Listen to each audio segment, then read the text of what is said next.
1ไม่แน่ใจ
Good morning, everyone.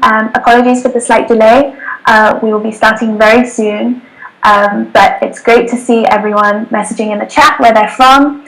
So keep doing this, and we will be beginning very shortly. Thank you.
possible.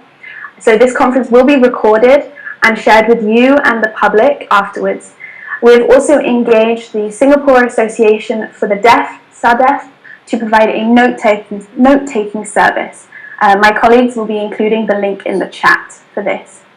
All the PowerPoint presentations and documents, including comprehensive biographies of our speakers, have also been made available and accessible for screen readers. If you have any other accessibility matters, please also write to me directly.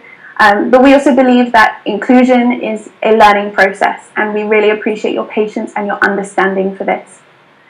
Last but not least, we request that you please mute yourself throughout the conference so we can follow all the speakers very clearly. But do use the chat function if you have any questions or comments. We'd like it to be as interactive as possible. So I am now very happy to introduce the Executive Director of the Asia-Europe Foundation, Mr. Toru Murakawa, for his opening remarks. Mr. Murakawa is a seasoned Japanese diplomat with experience across several continents dealing with culture, media, and regional economic cooperation. Prior to leading ASEF, his last posting was as Minister, Deputy Head of Mission for the Embassy of Japan in Iran. Mr. Murakawa, the floor is yours. Thank you. Good morning from the Asia-Europe Foundation in Singapore, and a warm welcome to all speakers and participants to the World Access to Higher Education Day, WAHED, Asia Conference. On behalf of ASEF, I would like to congratulate the National Education Opportunities Network, NEOM, and its founder, Dr. Graham Atherton, for bringing us all together today. After the successful kickstart of the conference, relay in Austral Asia, we are now second in line with the Asia event. In about 3 hours, we will hand over the virtual relay button to our colleagues in Europe. The Asia-Europe Foundation is proud to be part of the WAHED initiative, where organizations across continents promote equitable access, success, and quality in higher education. Together, we form a strong network of like-minded institutions in a joint endeavor towards the UN 2030 Agenda and Sustainable Development Goal 4 to ensure inclusive and equitable quality education and promote lifelong learning opportunities for all. ASEF is the only permanent institution in the Asia-Europe meeting or ASEAN process.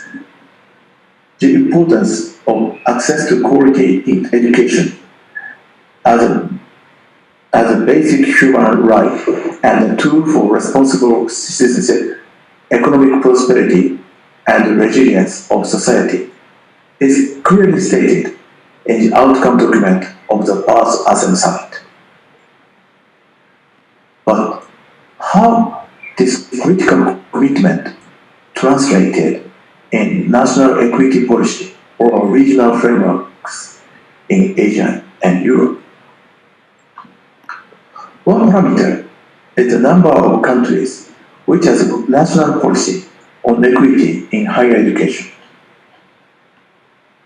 According to the worldwide study by NEOM and Lumina Foundation, on the occasion of the first WAHED in 2018, among the 71 countries surveyed, only 11% had national policies on equity in higher education. In 2020, with the assistance by ASEF, NEOM reviewed the data for Asia and Europe. While it is promising to see that now about 1/3 of the respondents have standalone policy documents that promote equity in higher education, there is still a large room for more efforts. During today's online conference, our focus is on access and success for marginalized groups in Asian higher education. We will hear perspectives from policymakers, academics, and students from various parts of Asia on the subject. Together with our steering committee members of the event, we have prepared 3 parallel running thematic sessions for exchange and discussion. And we invite you to share with us good examples at the policy level and in practice, as well as challenges to meet the need of the marginalized students, namely, first, women students and students from lower socio-economic, rural, and refugee backgrounds. Second, non-traditional students. And third, students with special needs. Distinguished participants, access to higher education can only be the starting point. An engaged participation of all students during their higher education pathways has to be ensured. Access without a reasonable chance of success is an empty phrase, as stated in a policy brief by our partner organization, the International Association of Universities. Said that, we have to be prepared that the meaning of equity, access, or success will differ across countries. However, it is necessary to enhance these ideas in each and every country by discussing and advocating as much as possible. From ASEF's side, our upcoming 8th ASEF Regional Conference on Higher Education will explore how universities and students can foster inclusion and diversity in the final decade for the 2030 agenda, and will raise awareness on potential risks and opportunities in a post-COVID world. The discussions and output of today's WAHED conference will certainly feed into the preparations of our project. Last but not least, our heartfelt thanks to our steering committee members who will be with us through the sessions. Professor Dr. Chanita Lukpo from Shambu University in Thailand. Ms. Cynthia Chang from the Singapore University of Social Sciences. Dr. Edison Farman from the National Teachers College in the Philippines, and Mr. Anthony Gardner, Latour University in Australia. I would also like to thank Her Excellency Ms. Cara Owen, ASEF Governor and British High Commissioner to Singapore, for being with us today. I wish all participants and our online audience an insightful conference and inspiring exchanges. Thank you for your attention. Thank you very much, Mr. Morikawa. I am now really happy to introduce Her Excellency Ms. Cara Owen, British High Commissioner to Singapore and ASEF's Governor for the United Kingdom. With an academic background in history, diplomacy, and international strategy, as well as international human resource management, Her Excellency's diplomatic experiences range over the Asian, European, and American continents. Before taking up her post in Singapore, she was Director for the Americas in the Foreign and Commonwealth Offices. Your Excellency, we look forward to your opening remarks. Well, Freya, Director Morikawa, thank you so much for those introductory remarks, and also for welcoming me to this day.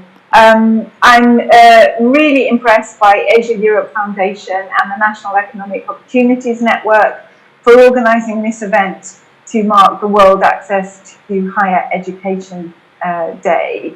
And I'm really pleased to be with you.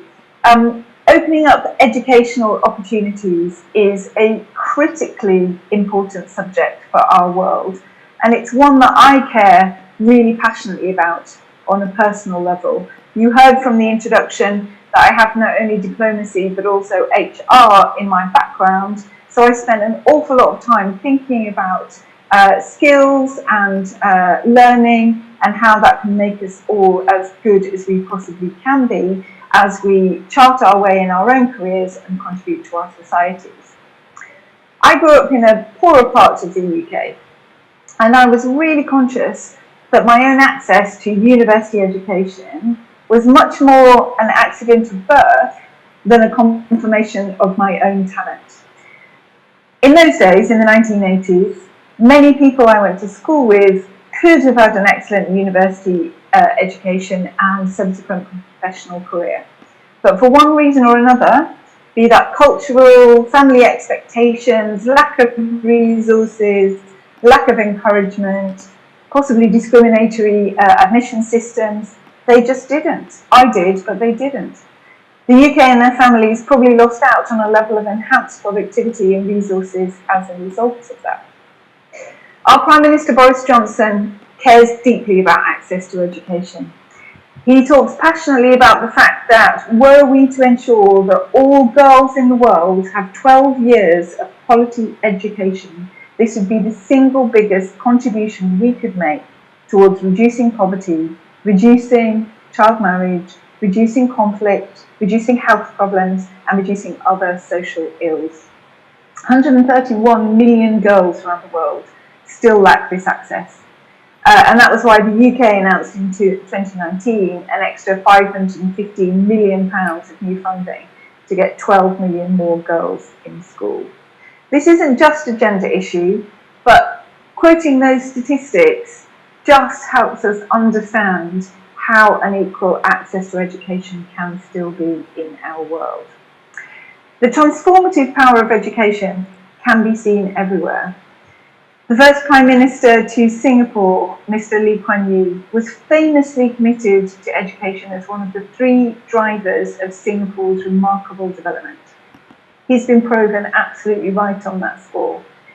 Singapore has amongst the highest level of educational achievement in the world, and in terms of building a society that is able to adapt to and grow even during challenging circumstances like now, and where agility is required, that investment is really proving its worth. In the UK, our world-class universities are transforming the lives of individuals, but also taking humanity forward with cutting-edge research, including most topically on the COVID-19 vaccine development. COVID-19 is disrupting how we thought we would have access to education for many people around the world. And my government, as with many governments across the world, are thinking hard about how inequality in those impacts can have a longer term impact on our societies. Schools and universities are having to adapt, and to adapt really quickly, in particular by increasing online activities and making them really high quality. So COVID has presented real challenges. There have been impacts on our incomes that could have a longer term impact on education. But also, because I'm optimistic by nature, some of these adaptations that the university sector is reaching for can also really help with opening up that access. And that can start all the way from virtual introduction tours right the way through to delivering quality education. Many of my school friends, when I go back to that period in the 1980s, couldn't even imagine what a university looked like, had never been to any of those buildings and couldn't even see themselves there. But now we can arrange virtual tours to lift that curtain and to help give people confidence and courage to be able to take that step. In the UK, Uni4Me is a new online hub led by Neon, and it brings together over 50 higher education and other organisations to offer virtual, online and blended learning courses. These include online tuition and support in core subjects and live events involving leading academics students and specialist higher education advisors. For many people, that level of access will be beyond their wildest dreams. Similarly, to help higher education lead to real social mobility, another UK organisation, Upreach, recently launched a new range of assessed virtual internships that have delivered opportunities to over 1,000 disadvantaged students. These have provided training in areas from communication skills to coding and connected students to graduate positions at leading firms such as Deloitte and McKinsey, names that all of us know as world-class organisations. Indeed, there are plenty of outstanding organisations in the UK that support disadvantaged students to achieve. For example, Generating Genius. This equips students with STEM knowledge and skills, assisting students from minority backgrounds to gain places at our leading universities and businesses. Zero Gravity is a digital platform that connects state school students from low-income backgrounds with undergraduate mentors who encourage and help them through the university application process for leading universities. Each one of these initiatives looks at removing all of the barriers that can stop people taking that steps. Of course, barriers to access go beyond just what I've been talking about there, which is admittance onto a university course. Even once you're there, unequal outcomes can persist. In the UK, students from ethnic minorities are more likely to go to university than their white British student counterparts. But black British students, for instance, our statistics show, are less likely than white students to stay in higher education once they've got there. They're less likely to gain a good final degree grade, and they're less likely to be in highly skilled employment after graduation. That doesn't make sense. It doesn't make sense for our people, or for our society, or for our economy. In 2016, statistics also showed that graduates in the UK from lower income households could earn 10% less than those from higher income households after studying the same course at the same university. So clearly, comprehensive action is required from institutes of higher education to address such imbalances, and for our whole society. In the UK, the Office for Students, the regulator for higher education in England, has a statutory duty to promote equality of opportunity in relation to the whole student life cycle for disadvantaged and traditionally underrepresented groups. All higher education providers wishing to charge tuition fees above the basic level of £6,000 a year must agree a plan with the Office for Students, which sets out targets and expenditure to improve access and participation. Through these plans, higher education providers deliver a range of activities such as schools outreach, summer schools, financial support, and support targeted at key groups such as care leaders. These plans from all the higher education institutions involved can be viewed online by the public. Another lever is, of course, funding. The UK's Department for Education, via the Office for Students, provides formula-based funding known as the student premium, and this is currently allocated in recognition of the additional costs associated with supporting particular students, including those deemed at risk of discontinuing, those who have disabilities or part-time students. Many approaches are required to crack the problems around access to education. What is so brilliant about WAHED and this day and this event is that by pooling your experience across so many countries, you are capable of generating new solutions and ensuring that brilliant ideas don't just stay in one country.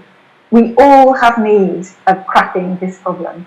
And so by sharing the initiatives that are happening across the world, we have a much bigger chance of identifying some solutions that could work for us. I want this event and all of you to be incredibly successful in your mission. I really hope the event today is a success. We at the British High Commission in Singapore and our colleagues around the world would love to hear the outcomes and stand ready to connect you into some of the key organisations in the UK. I'm sure we have a huge amount to learn from all of you. Thanks again for inviting me, and good luck with the rest of the conference. Thank you so much, Your Excellency. It was so lovely to share, for you to share the insights from the UK, and we're so grateful that you were able to join us today as well. I would now like to introduce the Director of ASAF's Education Department, Ms. Leonie Najarahan, who will be moderating our keynote panel. Ms. Najarahan, a German national, has spent the last 15 years in Asia working on education and intercultural exchanges. Alongside her work in higher education, she also focuses on youth empowerment, lifelong learning, and secondary school teacher professionalization. Leonie, over to you to introduce our esteemed keynote panelists. Thank you so much, Freya, for the introduction, and a big thank you also to our Executive Director and to Her Excellency Ms. Cara Owen for sharing the first insights that education systems and policies have to be carefully planned. Mrs. Owen has also shared with us some personal remarks. Highly appreciate that, and an encouragement that we have to continue to build bridges between Asia and Europe to come up with great solutions. So this is one of our hopes and outcomes today. And we start first with this keynote panel where we build a foundation for this conference. We have later 3 breakout rooms, as Freya has mentioned. But we want to start first with an overall background. And our keynote panel is entitled From Asia to the World, Lessons on Ensuring Access and Success in the Time of the Pandemic. So we have 4 distinguished speakers among us. I will introduce them individually before they speak. But as a short introduction, we represent different education stakeholders. So we have a speaker from a National Commission for Higher Education. We have a speaker from a regional institution, ASEAN here, a university representative, and a student representative. Each of the speakers has about 10 minutes for her or his remarks, and at the end, we have still time for a short Q&A session, albeit we started a bit later today. So it's my great pleasure to welcome first His Excellency Dr. Prospero de Vera, who is the chairman of the Commission of Higher Education in the Philippines. He has been appointed in 2018 by President Rodrigo Duterte, and he will be in charge until 2022. With Dr. de Vera being the chairperson of the Commission for Higher Education, he's also at the Board of Regents of the University of the Philippines, and this is the highest policy-making body of the university, where he served also as Vice President for Public Affairs from 2011 onwards. He is an alumnus of UP. He had earned his Bachelor of Arts, majored in History, with minors in Political Sciences, and later also received his PhD in Public Administration from the same university.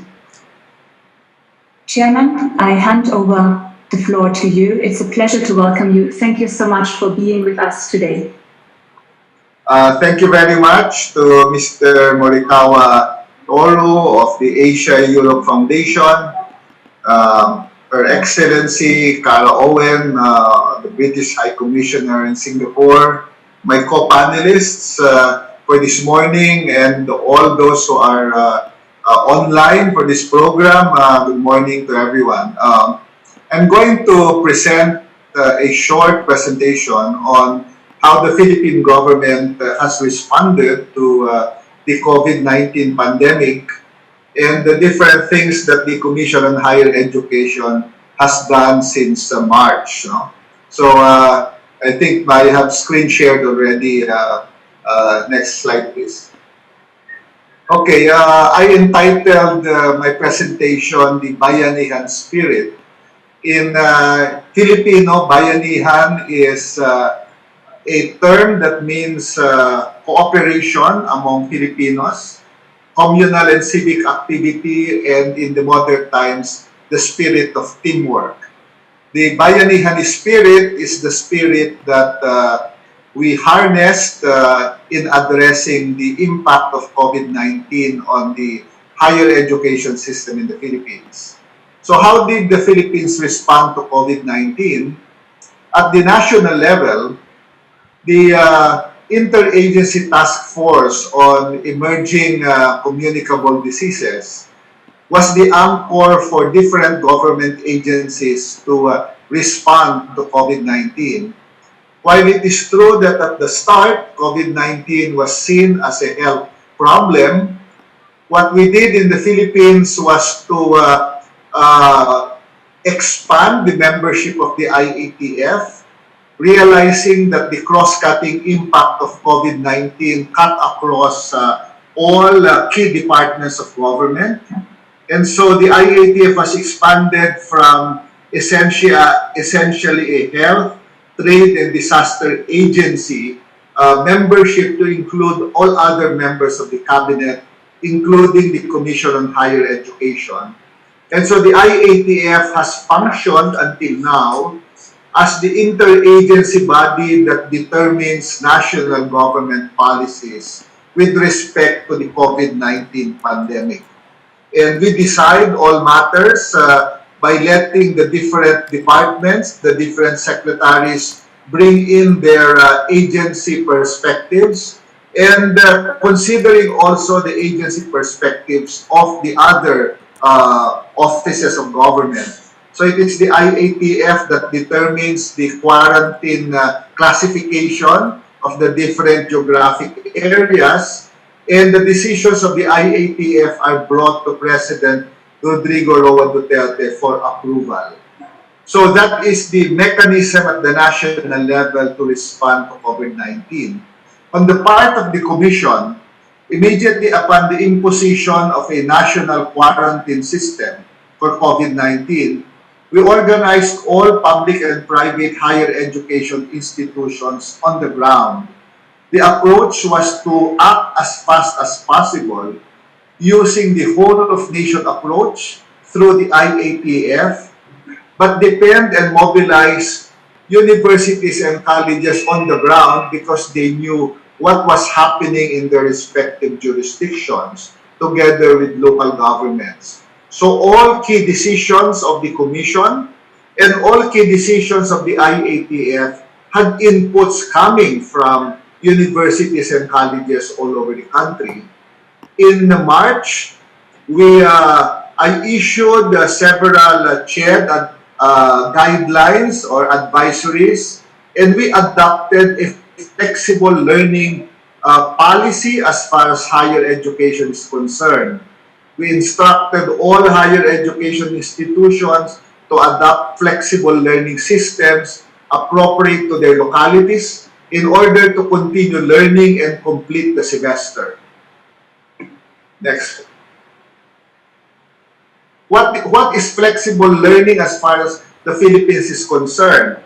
It is a policy that allows higher education institutions to adopt the appropriate type of learning based on the connectivity on the ground, the capability of faculty members and students, and the consultation with local governments. So universities can go either full online, they can combine online and offline options, and they can go offline in areas where there is limited connectivity.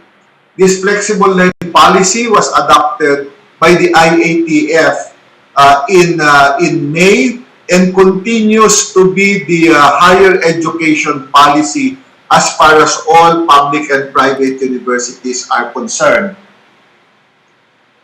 The bayanihan spirit was very much alive in the case of the Philippines. We partnered or we coordinated with public and private universities to address problems on the ground.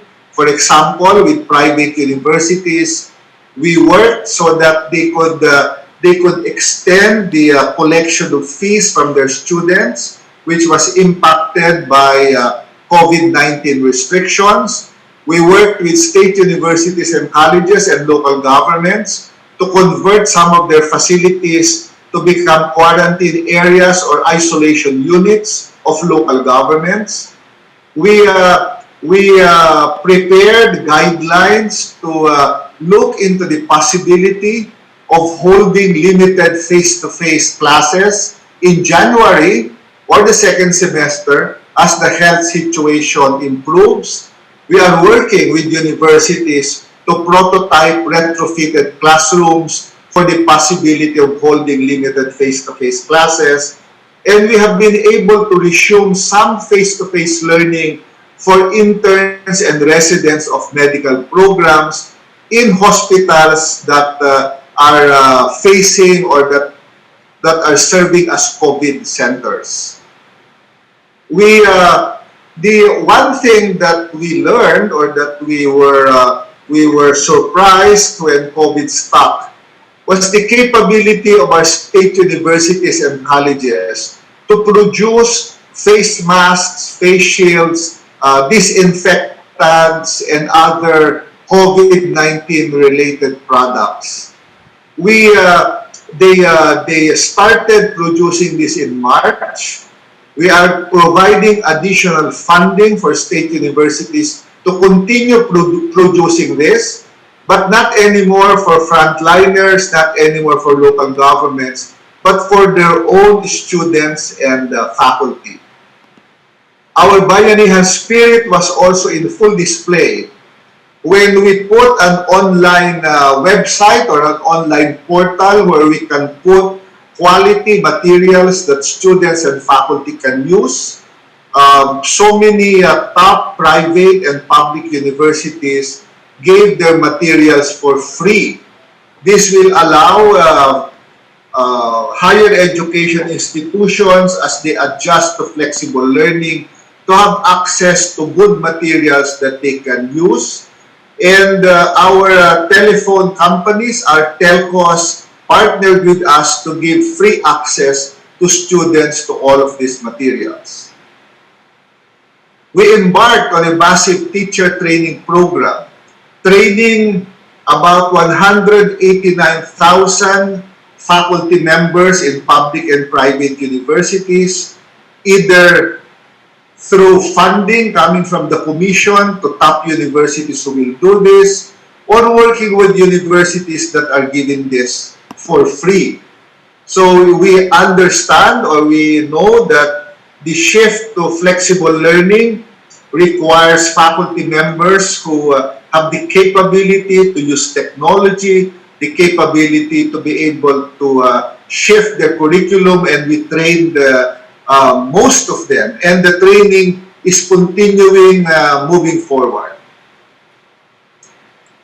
We are happy that because of our efforts of working with private and public universities and the bringing to the attention of the IATF and to our parliament or Congress, we were able to get funding for the development of smart campuses, subsidies for students who are affected by the lockdown, and subsidies for part-time teachers who did not receive any pay during the pandemic because of the no teach, no pay policy for part-timers. And in terms of access of those that were severely affected, about 200,000 Filipino OFWs were repatriated to the Philippines because they lost their jobs abroad or were unable to continue staying abroad. We launched the Tabang OFW so that the Commission and the Department of Labor can give subsidies to the children of affected OFW families. So we mobilized a 1 billion fund, and this is now being implemented in the country to target specifically the most severely affected families who are not covered by existing subsidies of government. Our free higher education continues.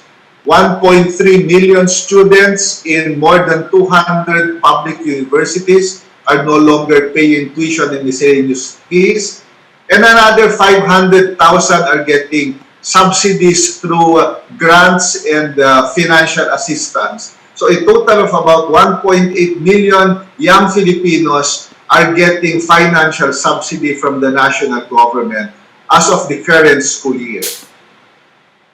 What are some of the lessons that we learned since March?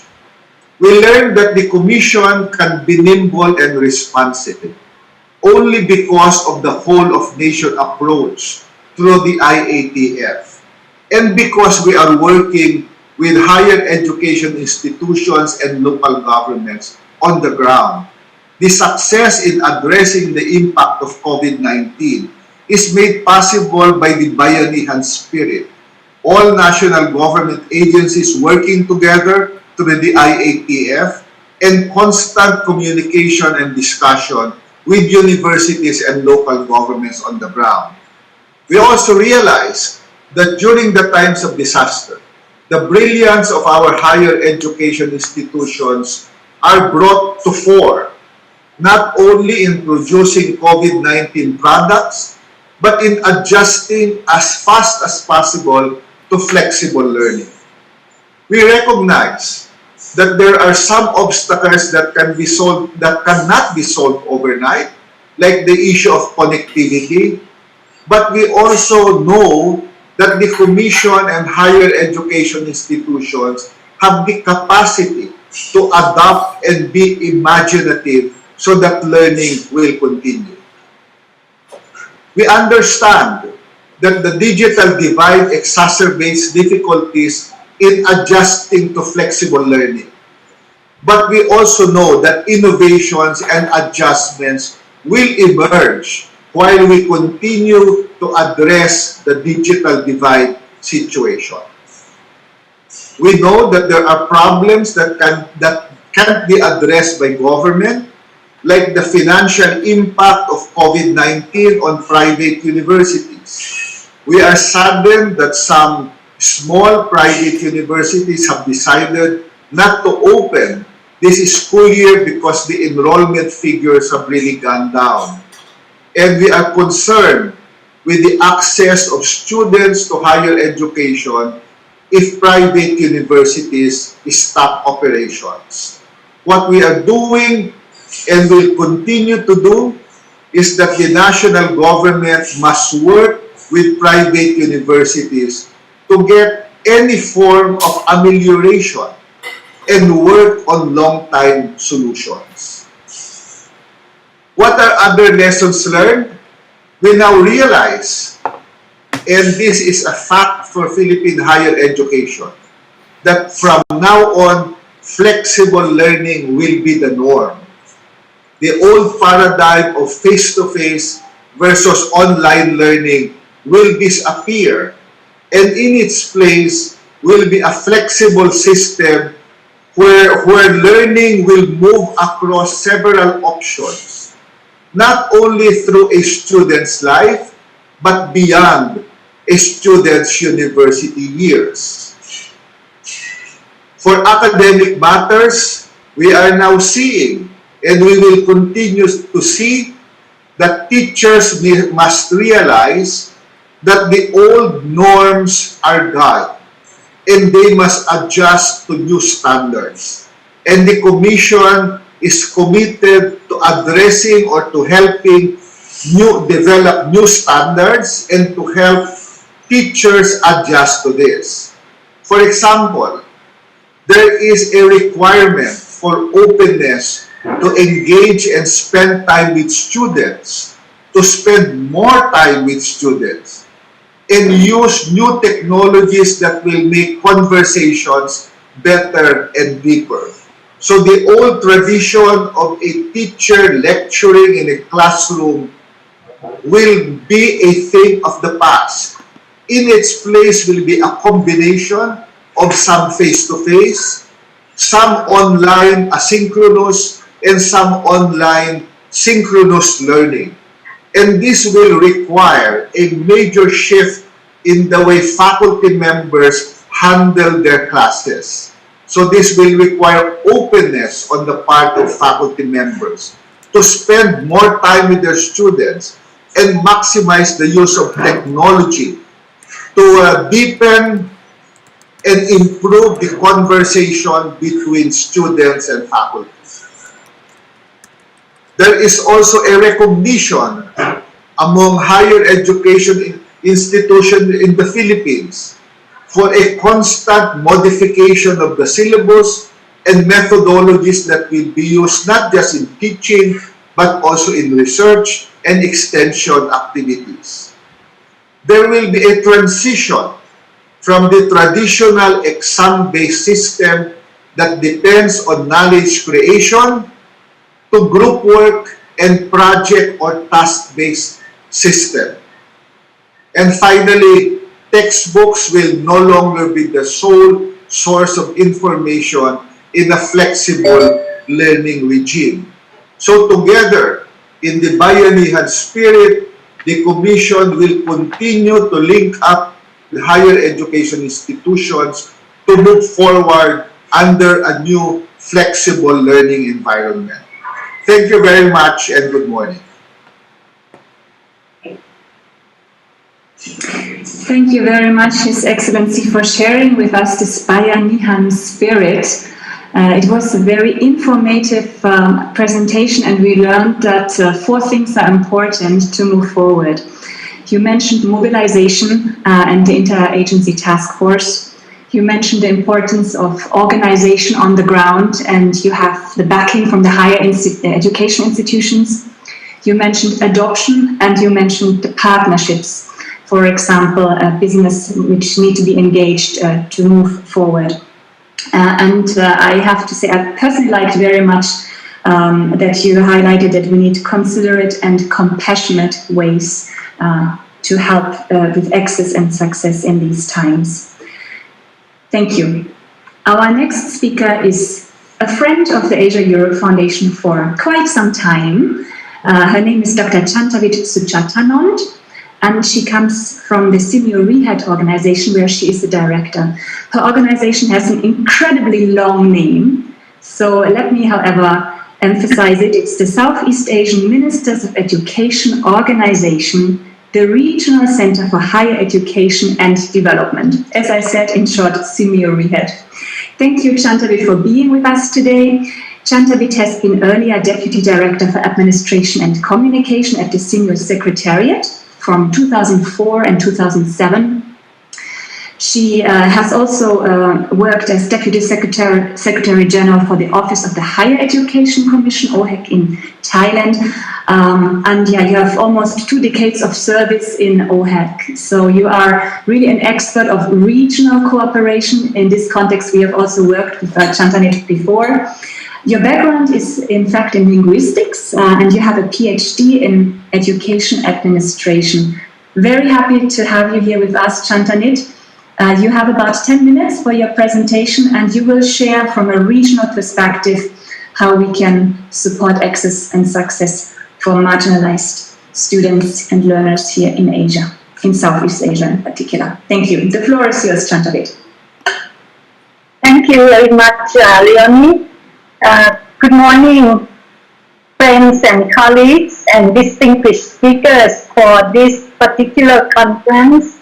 And I must congratulate ASEC for organizing such a great event of world access to higher education, the global conference today. And I hope that there will be more in the series to come. Can you move on to my first slide, please? Next, please. Next slide, please. Thank you. So this is the organization that Leonie was mentioning, that the name is very long.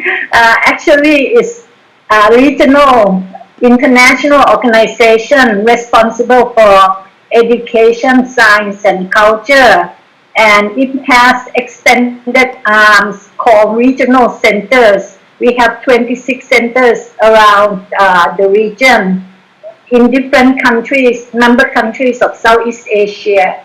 Next, please.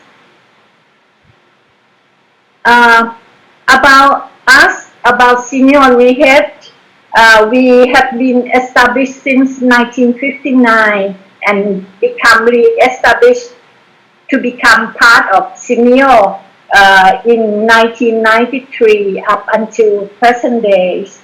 So we continue our work to advance cooperation, alignment, and development of higher education system in the region by creating policy platforms where national leader of higher education meets regularly, twice a year, and also engaging in policy-driven research and also broadening space for information dissemination. Next, please. We also share our mission and goals with the 7 priority areas of SENIO, which is on the right side of your slide. And at the same time, we also look at the global 2030 agenda for sustainable development, which you all know well that university, even though our SDG goal is ensure inclusive and equitable quality education, which is SDG 4, but higher education, particularly universities, do engage in more than just one SDG.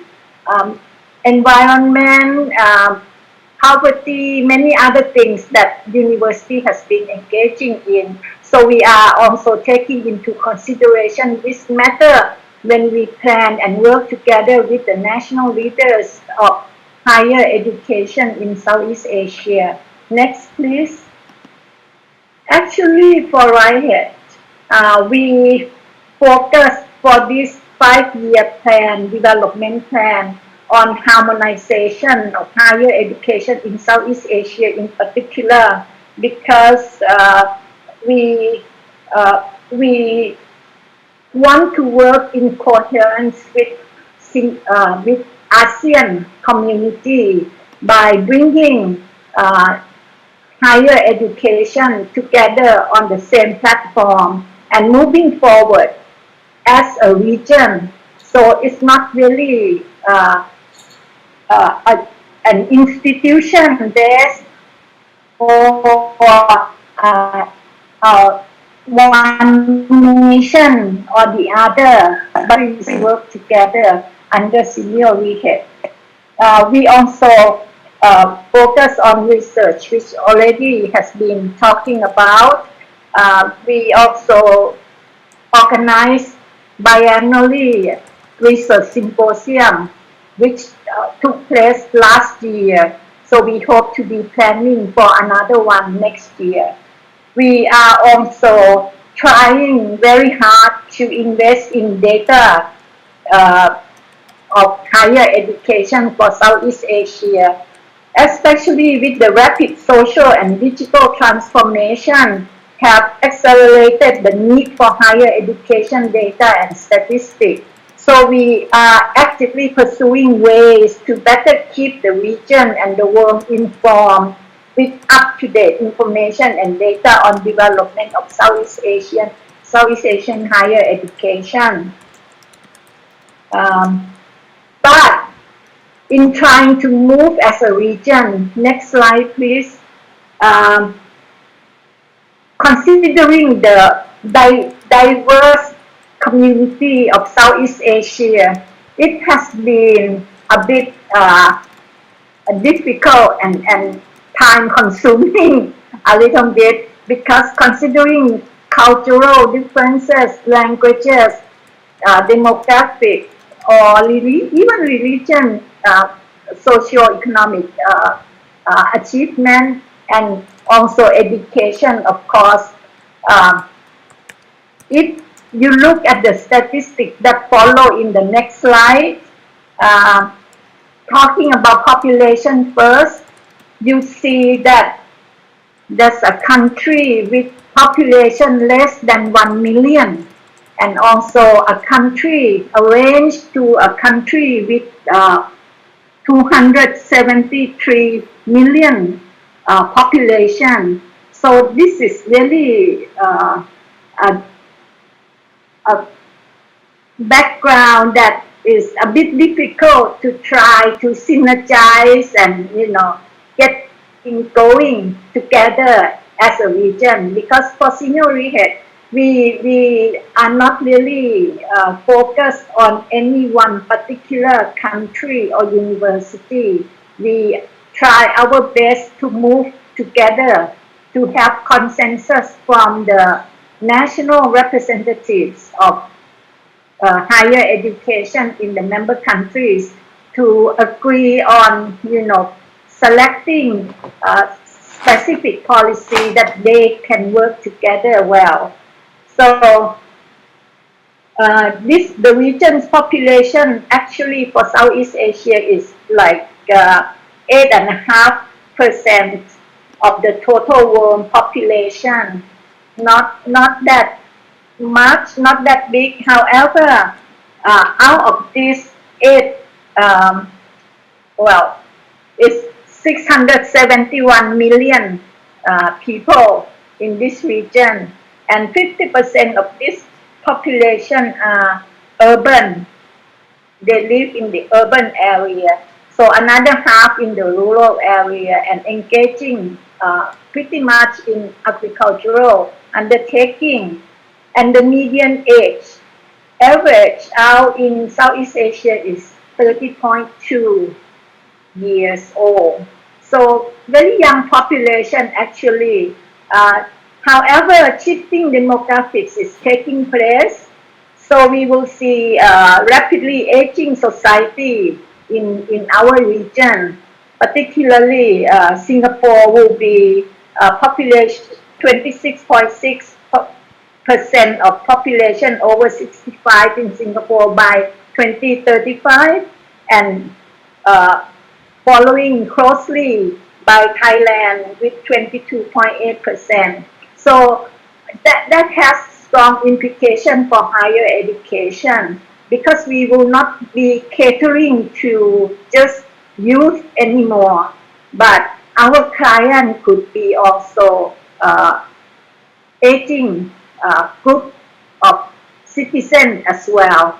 So this will call for lifelong learning to be sort of transition into our higher education services as well. So next, please. Another diversity of higher education institutions. You will see Brunei has 9 higher education institutions, while Indonesia, of course, being the biggest country, will house 4,500 plus higher education institutions. And students likewise having the smallest number in Timor-Leste to the largest student body in Indonesia, of course.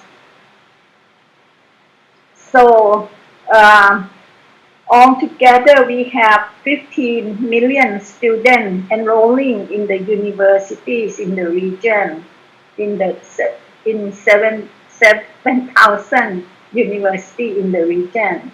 So a large group of clients that we have to service, and also a broad number of higher education institutions that we have to not really control, but to encourage them to provide high quality education. Yes, next please. We still have factors hindering access to higher education. Of course, this is something that we still have not been able to really solve, in most of the member countries in the region. Socio-economic background, of course, plus the informal workers, plus the transnational migrants, not to mention those who come in illegally, and also geographic location, people in settlements, people in the highland, in the remote areas where services cannot reach out to them, and also very important during the COVID-19 pandemic, the infrastructure and access to technology. So this has become an important tool for everybody to reach to have access to higher education. So this is something that we really have to work hard to make it possible for all the population need for higher education. And also, of course, inadequate public financing. Many countries do come up with student loan scheme, but many can still have not been able to embark on such a trend or a way for enable their young people to have enough fund to continue higher education. So there's still a lot more that government have to take action to allow for access to higher education. Next, please. Enabling access and promoting recognition.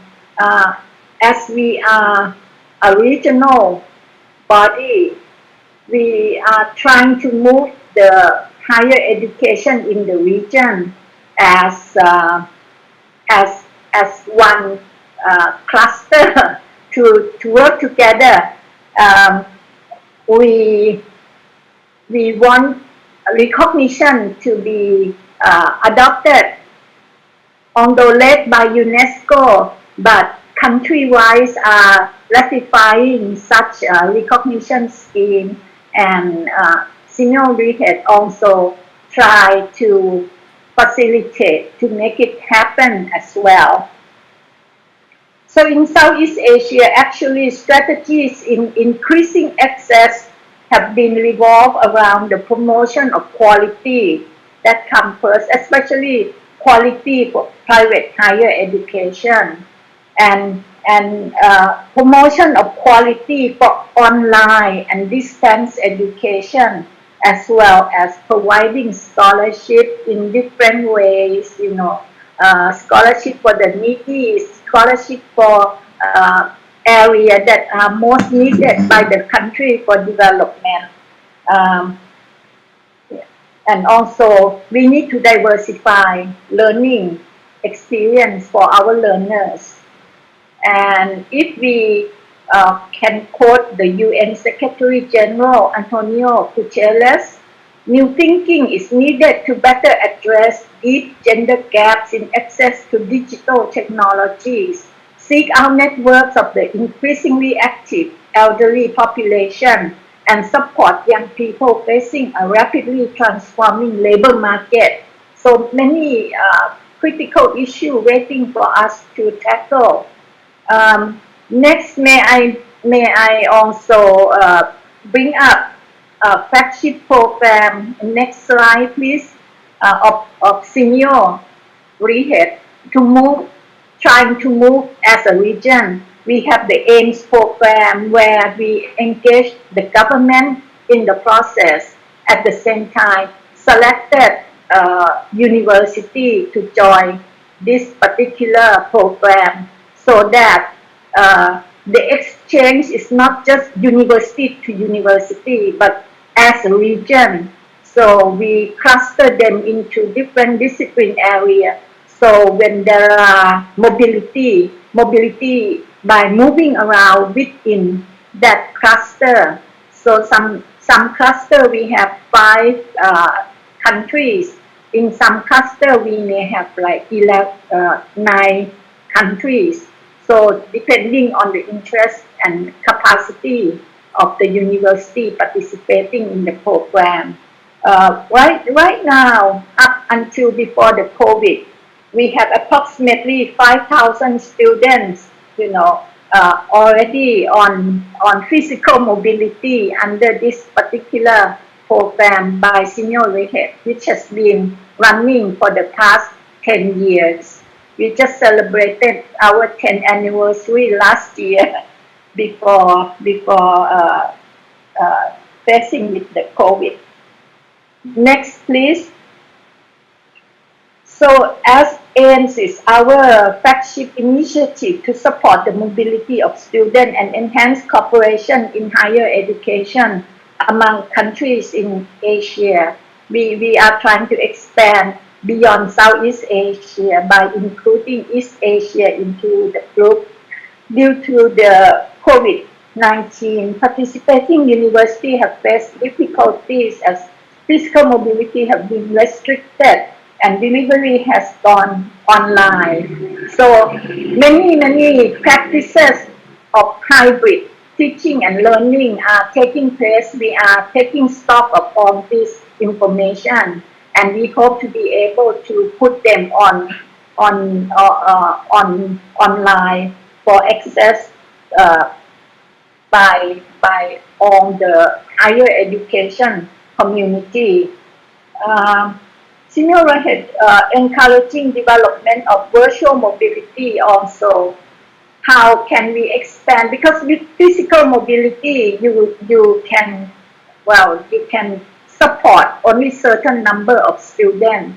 But if we go virtual, then maybe we can expand to include a lot more number of students to join in. So we are developing a way how to handle this, and then students also get credits from joining such activities. It's not just mobility for social for social issue or cultural issue only, but our mobility is credit transferable. So we have to really come up with something that can be accepted by all 78 universities joining the program, and then students can freely join the virtual mobility in more than just one discipline area that we offer. Next, please.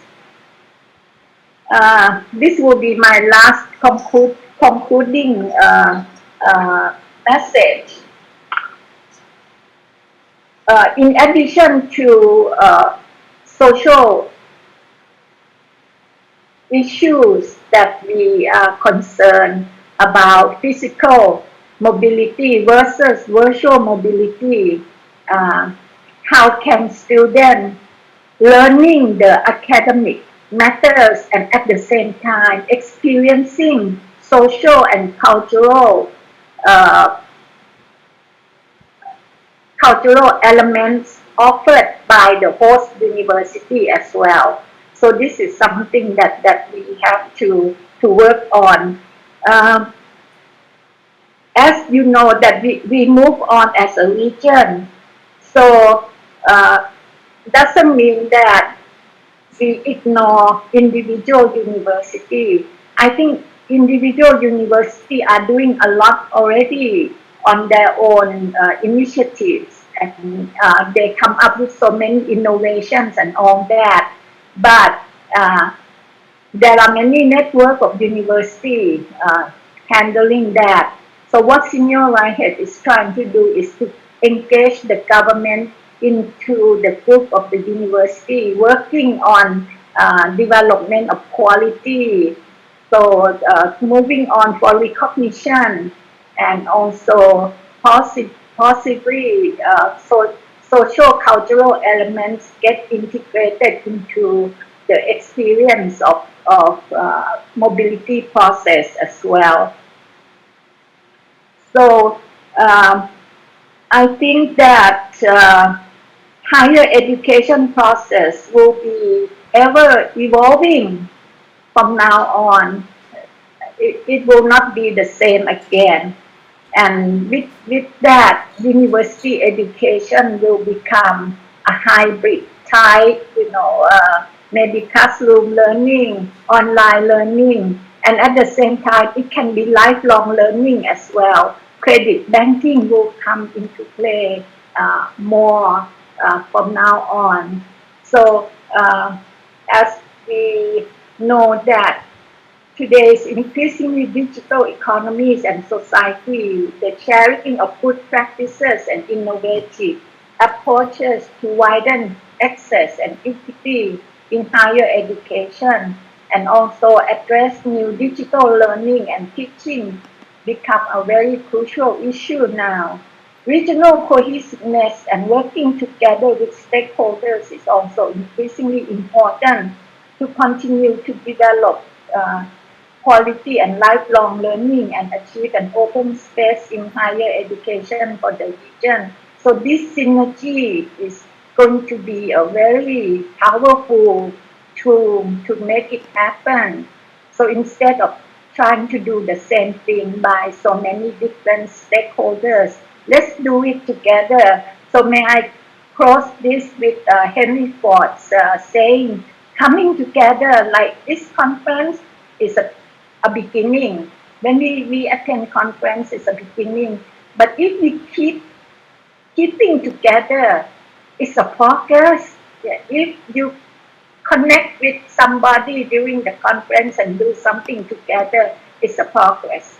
But if we all can work together, it's really a success. Thank you very much. Thank you so much, Dr. Chantal, and also for this inspiring quote. Definitely keeping together is in progress. If I look at the chat group, the chat room, exchanges are already happening and probably they have to be intensified.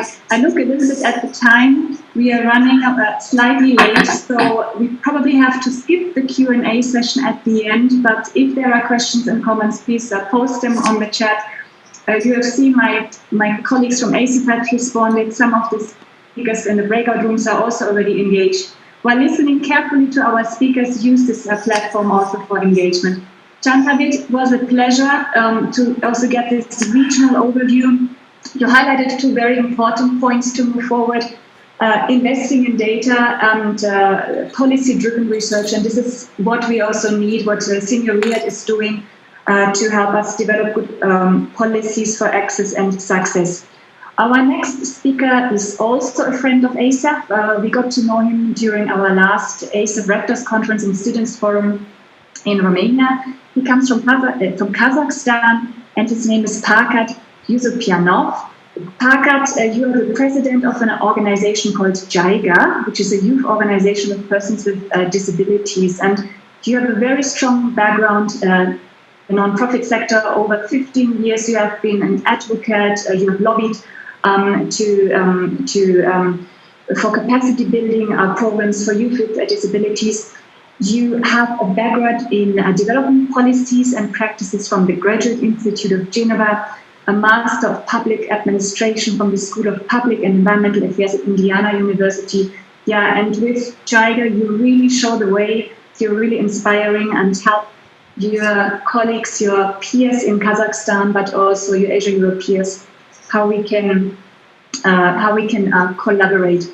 The floor is yours. Absolutely thrilled to hear to you. Just one remark. Try to keep it within 10 minutes. Thank you so much, Parkat.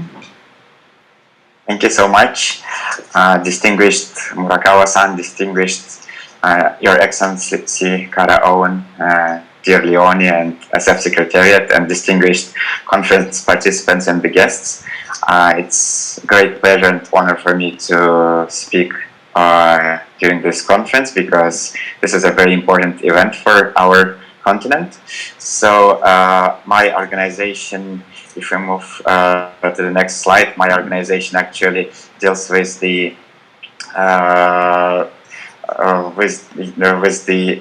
issues of youth with disabilities, and some of our activities are related to the monitoring of the access to higher education for persons with disabilities, and of course we are lobbying for improving the access for persons with disabilities in Kazakhstan and internationally as well.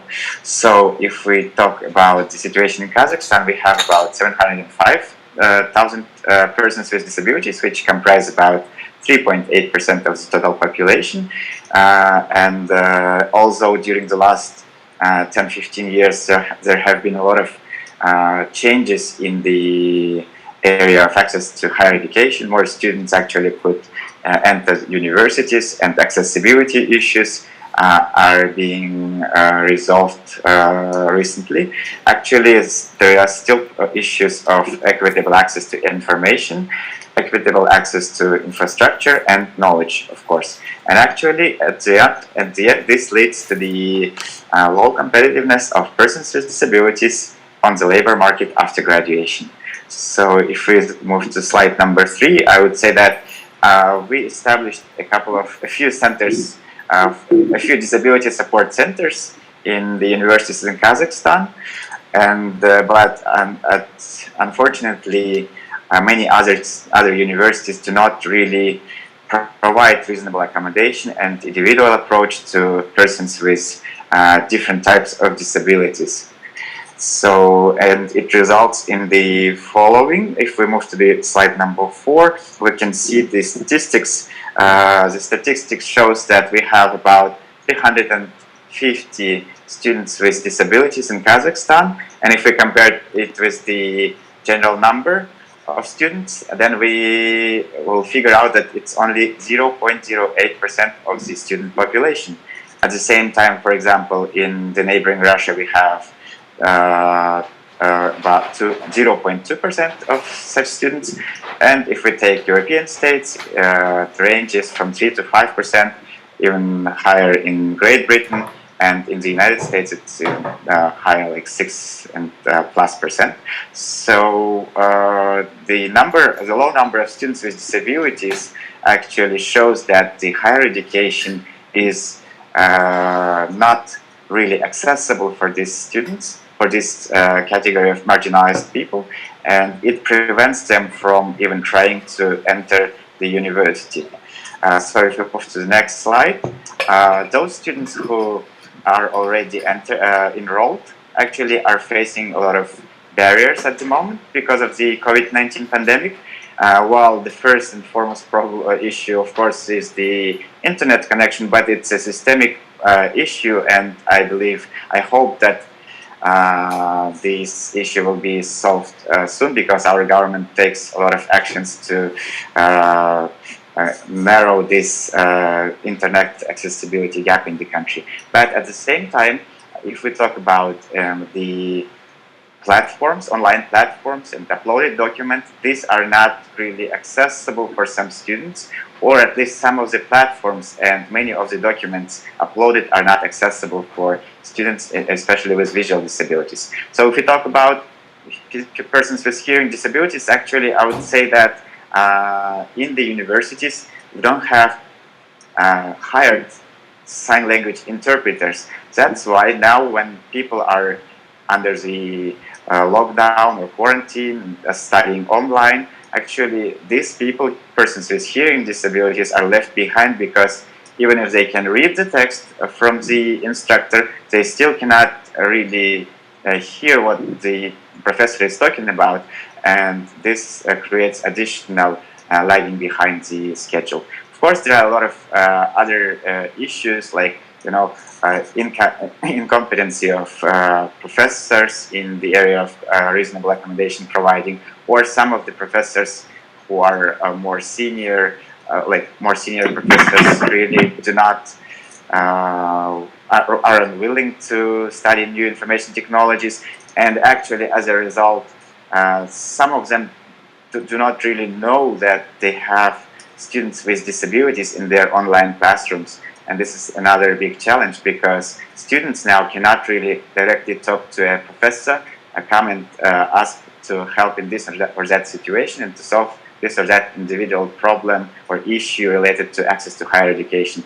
Now, since they are online, it's almost impossible to do that. And also, many of the students who we talked to complain that the quality of feedbacks for home assignments got very low because of different reasons. And of course, some disabilities support centers do not support really students with disabilities at these times, because many of these centers do not have regular staff. They only involve volunteers for student support, and as a result now no one takes responsibility for assisting the students. So can we move to the next slide, please? So as the lessons, as a result, we can see that there are a lot of consequences of such situation, we've realized that we need to urgently take actions, because if we don't take it now, actually we will lose that generation of students with disabilities who are studying now in the pandemic, and when they graduate, I'm sure they will be very much disadvantaged on the labor market in comparison with their peers without disabilities, because we can clearly see now that there is a huge gap in information and knowledge, and it's broadening. Then students don't have a lot of motivation to study online, because they don't have good feedbacks. They cannot talk about their individual needs to instructors and faculty members. And some of the students, actually, especially those who study massage or study like sports, swimming, physical training, are also lagging behind, because if they cannot see, so that they cannot do the exercises which the instructors show on Zoom, or adversely, if they cannot hear, then they can't hear the instructions of the faculty member who is taking this or that, conducting this or that class. So these are the general actually issues now, and these issues result in the further marginalization of students with disabilities. So if we move to this slide number 7, I can introduce you our vision on how to build a better future for students with disabilities, both in Kazakhstan and in Asia. Actually, our vision is that countries should have a good anti-discrimination legislation, like, for example, Sabetsu Kinshiho in Japan, or like ADA, Americans with Disabilities Act in the United States, because if we don't have a strong comprehensive legislation base, then it will be difficult to implement policies and practices. Then, since this gonna take a lot of time, well, it's urgently, we are in urgent need to amend the Education Act of the Republic of Kazakhstan, so that the concepts of reasonable accommodation, disability support center, and universal design can be included in the legislation. Also, there should be some administrative measures against those universities who are failing to provide reasonable accommodations for students with disabilities, especially during the pandemic, and this should be legislatively supported. So can we move to the next slide? As far as the policy level or law enforcement level, of course, it's important here for each university to adopt inclusive education guidelines, so that all of the stakeholders, including university leaders, students, faculty and staff, students with and without disabilities, clearly see and understand their role in the process of inclusive higher education, especially during the emergency situations like the pandemic. And of course, it's necessary to establish disability support centers where hired professional staff like coordinators, sign language interpreters, and other assistants can ensure that students with different types of disabilities are getting adequate support, and again during the pandemic, of course. So can we move to the next slide? This is our final vision on the attitudinal barrier. Actually, it's very important to raise awareness about students with disabilities in different conferences, online events, webinars, because during the pandemic, this group of people, at least in Kazakhstan, is left behind.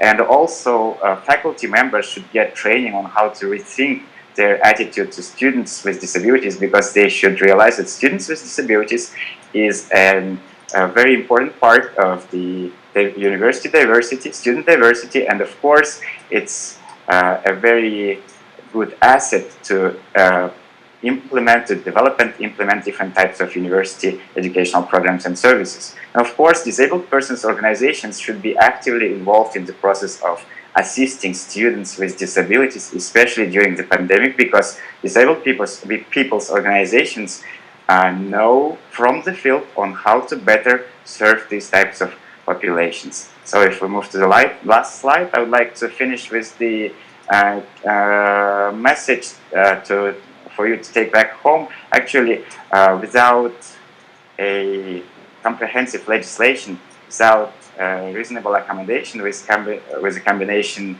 of the pandemic, of the COVID-19 pandemic, all these factors actually worsen the marginalization of persons with disabilities in higher education, and of course furtherly undermine their competitiveness on the labor market after graduation. So we have to take urgent actions to at least minimize the effects of the pandemic on students from marginalized groups, namely from students with disabilities. So thanks so much for your attention. Thank you so much, Takat, for sharing your vision and giving us a student perspective. You know that this is very important for us. We work in higher education on one hand, but one of our main activities is also student and youth empowerment, and that's also why we wanted to have a student representative here at the panel, and we have for all the breakout rooms also a student representative who will share her or his views. Our last speaker is Professor Emeritus Dr. Chanita Rukspolmuang. Thank you so much, Dr. Chanita, for being with us. Thank you for your patience. As you know, we run a little bit late. Nevertheless, I would like to introduce you. You are one of our steering committee members. You have co-planned this conference with us. Pleasure to have you here. You are the Vice President and Dean of Graduate School of Education, Siam University. So you are an expert of general education sustainability matters at your university. Before that, you have been the Dean of Faculty of Education at Chulalongkorn University. And because of your extensive experience and expertise, you are a member of a number of national committees of the Ministry of Education. I don't have the time now to mention all of them, but your comprehensive bio is now a speaker booklet. Chanita, please, the floor is yours. Share from a university perspective what we can do to ensure access and success. And 10 minutes. Thank you so much. Thank you. Thank you. Good morning, everyone. And thank you, Ase, for inviting me for this presentation. I'd like to begin my presentation with the speech of our, okay. So I'd like to begin my presentation with the speech. Next slide, please. Next slide, please. Okay, I'd like to begin my speech with my presentation with the speech from the Crown Princess of Siam, or her title at that time in 2005. It was stated that I wish all people knew they have rights to deserve good things in their lives, not just getting what they are given. The responsible authorities should recognize such rights as well. For example, the disadvantaged group and those at the margins of society have rights to have good standard of living. Regarding the right, access to education is a fundamental human right. Education provides opportunity to learn and live sufficiently. Secondly, besides, knowledge can be valued resources to help others or community. So this is the intention of our country to provide inclusive, quality education for all. So next slide, please. Next slide, please. So we are very fortunate that at present, at the legislation level, we have on the international level, we cannot leave out the importance of the World Declaration on Education for All, which was happened in Jomtien Declaration, or Jomtien Declaration, which was signed in Thailand in 1990. And since then, Thailand has ratified many UN conventions. I just mentioned one, that is UN Convention on the Rights of Persons with Disabilities, of which the government ratified in 2008. But according to a Thai law, the rights of people of quality education for all was guaranteed in our constitution of the Kingdom of Thailand since 1997 2007 and the present one, 2017. And also it was guaranteed in our National Education Act of the 1999 and its amendments. Also, the Cabinet has approved the legislation on education for unregistered persons in 2005, following with the regulation on higher education provision for persons with disability. And the latest one, we just passed the Equitable Education Act about 2 years ago, or 2018. So I think we have a very good foundation in terms of legal foundation for the equal rights for all in terms of education. So next slide, please. Regarding the underprivileged or marginalized groups, I'd like to give you the picture of Thailand, and then after that, I give you what we do in terms of their education opportunity, and then we are going to emphasis on the university level of COVID response. So giving you the picture of the underprivileged group in Thailand, it was found that the poor students in the primary and secondary age students, we have about 500,000. But according to the National Economic and Social Development Board, it was estimated that there are about 670,000 of the children aged 3 to 17 who are out of school. Students who are from very low income family. And we have about this large number this family who have a limited opportunity to get to higher education, also get good jobs. When I talk about low income, the poorest family will have average monthly income of between 40 to 300 US dollar. And also it was found that in 2017, children who are from very low income family, or the lowest 20% of the population, have only a 5% chance of getting into higher education, which is about 6 times below the national average. Concerning persons with disability, it was found that only 1/3 are educated, and in 2018 it was reported that about the number of the person attending attending higher education.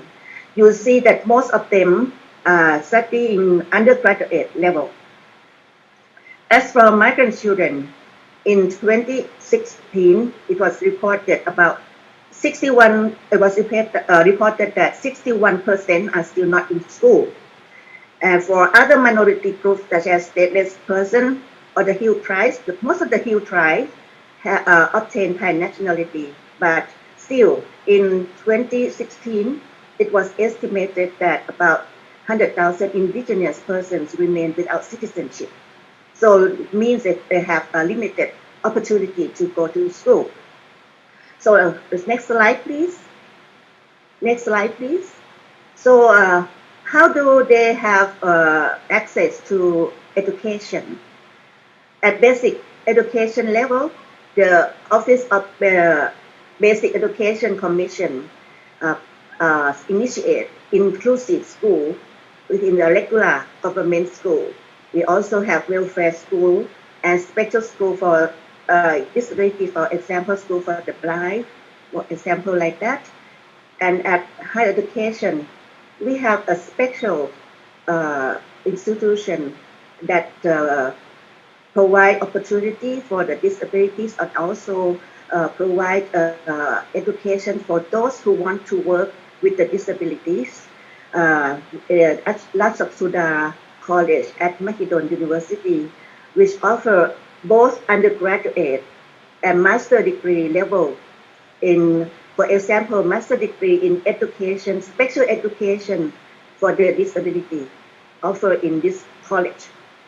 And for other higher education or university, the government encourage university to established the Disability Support Service Center, or we call it DSS, but not all have this center. Besides that, we have scholarship and special project, not just Royal Scholarship, but the Kingdom under 9 and 10 has provided a lot of scholarship. You might not know that our present Kingdom under 10 provide about 70 million baht per year since 2009 for scholarship. And also we have some special projects such as the education provision project for disadvantaged children in the highlands and marginal areas. That some example of how the marginalized group access to education. Next slide, please. As for higher education, we also have obligation from the government according to the regulation of the Committee for the Promotion of Educational Provision for Persons with Disabilities and Higher Education Provision for Persons with Disability, that every higher education institution has the duty to accept a proper proportion or number of persons with disability to study in their institution. If they do so, then the committee will provide financial support. But on the other hand, the institution has to provide needed facility and services for the disability as well. Moreover, as I said before, the Office of Higher Education Commission or the President will be one of the office in Mahesi or Ministry of Higher Education in at present, enforce that higher education institution will accept people with special needs to study and support them to establish the ESS center. But we still have only about 38 centers out of the number of the higher education institution, like Dr. Santawit has mentioned, that Thailand has about 156 institutions. So not many much, but we already have some center in. More slide, please. Next slide, please. So concerning with the COVID situation, Thailand is very lucky that we have coped with very well with the situation, and WHO just praised our country for being successful model for COVID containment. Because that's why we have the population of 70 million and many condensed populated cities. The total number of cases less than 4,000 with only 60 deaths so far. And at present, the latest number about reporting only 8 new cases, mainly out of the country or arrival from the abroad. So this is we are very good situation about the COVID. Next slide, please. Even then, they have some impact on education because the pandemic started on March. So they have some impact on our education. Next slide, please. Next slide, please. At the basic education, the Ministry of Education, like all countries, they have to have comply by the government policy of lockdown and school closure during lockdown. And also we have to postpone our first semester from the regular schedule in May to July.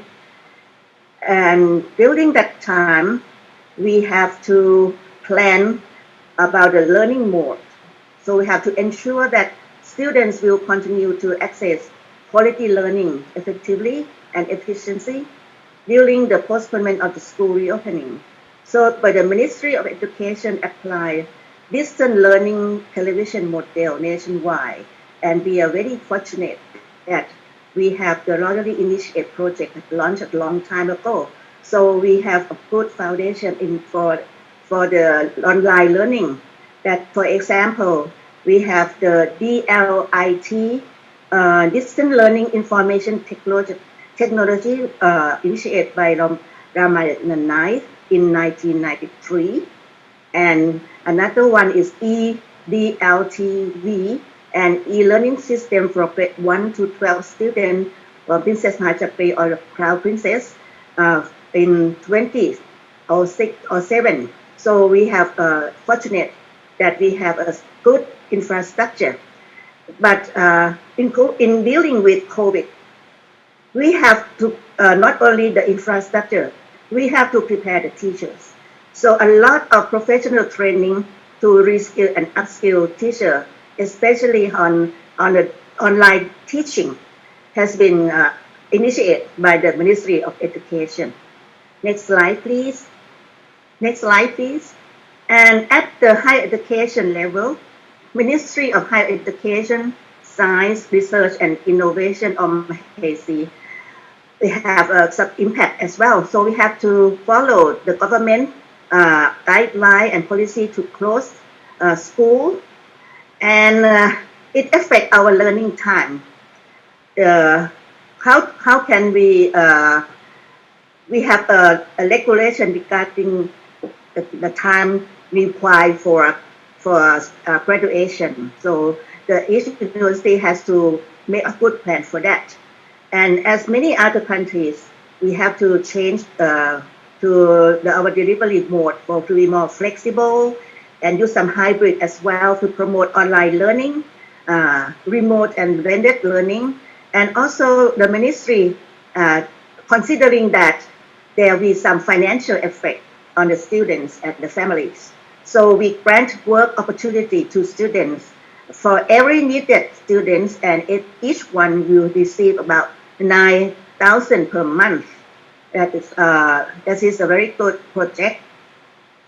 And also we encourage that in case our student has some problem, like some problem we just heard about the Kazakhstan, that some visual impaired student has some important problem with learning online. So we encourage that the DSS unit will provide some help to them individually. And at individual university, they have some plan with the COVID plan guideline measure, and most of our university has a financial aid for needed students, and start a policy on work from home, lecture from home, and using online platform. And at the same time, we think that it is also our duty, the duty of university, to help the community. So some university provide U.S. university social responsibility for communities. And you will see in the picture that the president of Siam University give, we produce the hand gel and also mask. And I went to some market or what around there to give knowledge to the people of the importance of social distancing and how to look after themselves during this time. So this is what the university has done during that COVID time. So next slide, please. Next slide, please. The immediate impact and anticipated impact, of course, learning loss from the school closure, and some of the free essential school service are affected. For free school meal and student welfare are affected during that time. And the inequality has been widened due to remote and blended learning approaches, especially with the disadvantaged, which who are the most vulnerable students because of their lack of the difference in terms of socioeconomic status, the rural-urban divide, and migrant status. They have less opportunity, less support for learning at home, and may not have access to technology required for remote learning. As for the high students in university, it is a fact that about 20% of the students with average annual income, they have no more than 200,000 baht, less than average annual income. So it reflects that the issue is digital divide will be the important. And it also indicates that there are urgent need of skill development to prevent unemployment as well.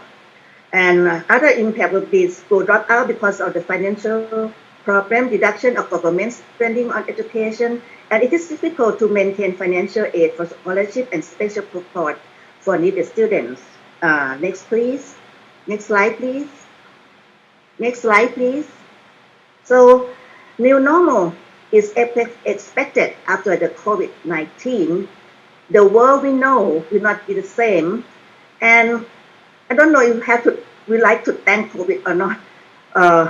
But the COVID-19 will be the prime disruptor in education sector. We have been trying to implement online learning for a long time, but not people are interested. But as soon as COVID-19 happened, it is imperative that they have to do some online learning and teaching. So this happened very quick.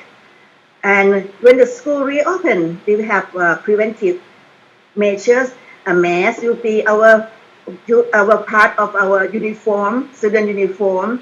And I think it is the time to rethink. And as university has the prime responsibility on learning, so I'm going to concentrate on instruction. So I think that it is a time to rethink how we provide equal opportunity for access and quality education for all. How do we enhance learning and how to learn and lifelong learning, especially some new soft skills.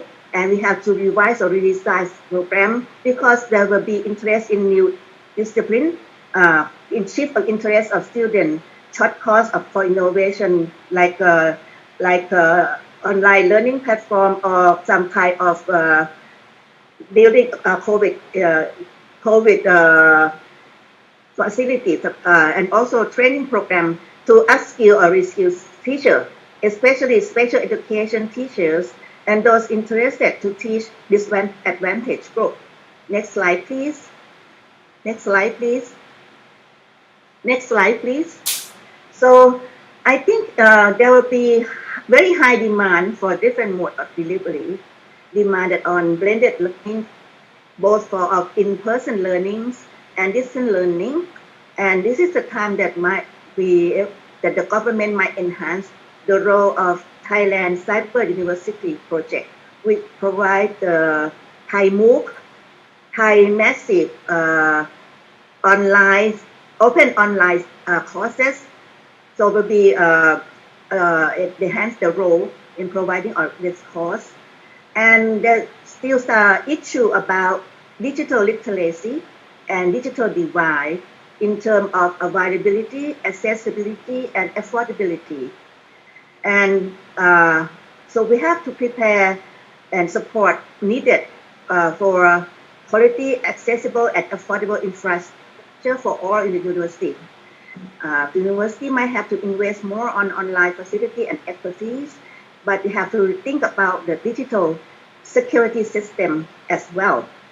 However, I think we have to think about how to balance between IT or digital or between machine and human development. I don't think that if we 100% online will be the solution after COVID, because technology is important and useful, but it cannot replace human. And on the last slide, please. Next slide, please. So COVID-19 is granting us an opportunity to improve our education system and assure education for all. So I think after COVID, let's turn this crisis into opportunity. Thank you very much. Thank you so much, Professor Dr. Chanita, and for this encouraging note at the very end. I also very much enjoyed this detailed and important country report. As you might know, next year there is an ASEM Education Minister meeting planned in Thailand. Chanita, we hope to work with you as well on this when we are going there with our ASEM Regional Conference on Higher Education, which is the official dialogue partner of the ASEM Education Ministerial meeting. So we have closed our first session of this conference. Thank you so much again for your patience. We know we are a little bit late, but we are strengthening our efforts to keep the delay limited. Hence, quick remarks. The break is very short. We will immediately go into the breakout rooms. You know, there are 3 breakout rooms. Room 1 is for women students and students from lower socioeconomic, rural and refugee backgrounds. This is moderated by Cynthia Chang. Breakout room number 2, pathways and opportunities for non-traditional students. This is moderated by Dr. Edison Fermin. And the last breakout room 3 is students with special needs in higher education, moderated by Anthony Gardner. And our technical team will do its best to immediately virtually move you to the breakout room. And we have about 45 minutes in each breakout room. You will meet, again, speakers, student representatives, and we wish you an engaged discussion. Thank you so much.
Good afternoon, everyone.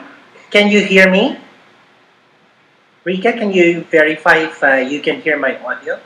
Yes, hello Edison, welcome. We can hear you well. Hi. I'm so sorry, but there seems to be some problem with my other device, so I'm using this. I just hope that everyone can see me, and you are seeing the slide deck that we have prepared for this session. So I welcome everyone to this breakout session. Happy World Access to Higher Education Day. This is the session entitled Pathways and Opportunities for Non-Traditional Students in COVID-19 and Beyond. And we will try to maximize the time that we have. We have about an hour.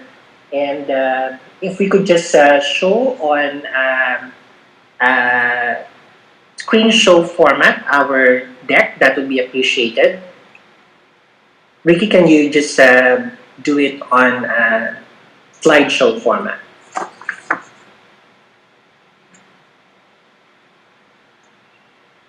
Okay, so we'll be making some adjustments given this, but on the next slide, we'd love for you to understand that your insights matter, and so there will be 3 Slido polls that we will use for this session. That you use the chat feature to articulate questions that we will do our best to answer at the end of our conversation. Now, folks, you will be using the Slido account. If you can use your QR reader, you could find there the QR code. You could log on to www.slido.com and use the event code #73326 so that you could join our polls. Okay, so Rika, Freya, and the rest of the team will help me out with the technicals here given our current constraint. But I'd like now to move forward towards the introduction of our conversation panelists. I think they're all here now. So I'd like to introduce the members of our conversation panel. Our first speaker is Mr. Musa Fazal, the Group Director of the Planning Group of Skills Future Singapore. Good afternoon, Mr. Musa.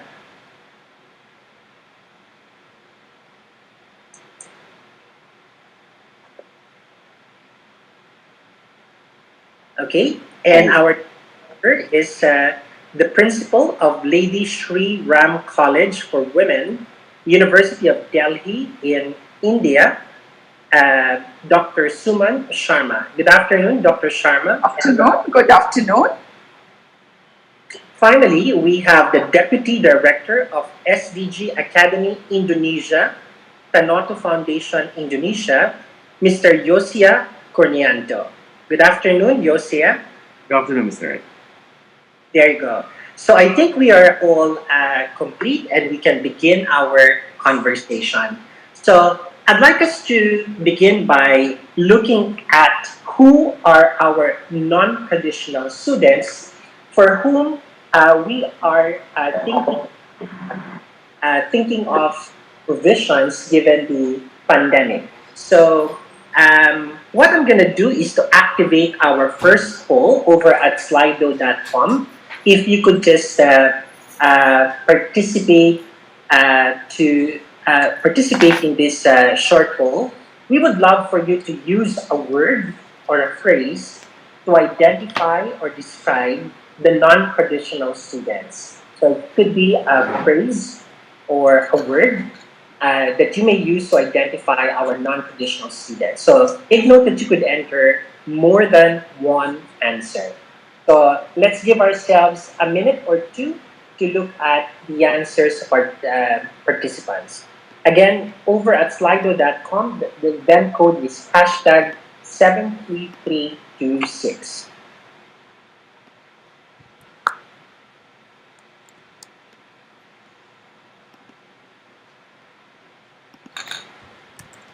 So let's wait for about a minute or two to show the responses of our participants. 733. Meantime, our distinguished panelists are going to prepare for them to answer the questions that we have prepared.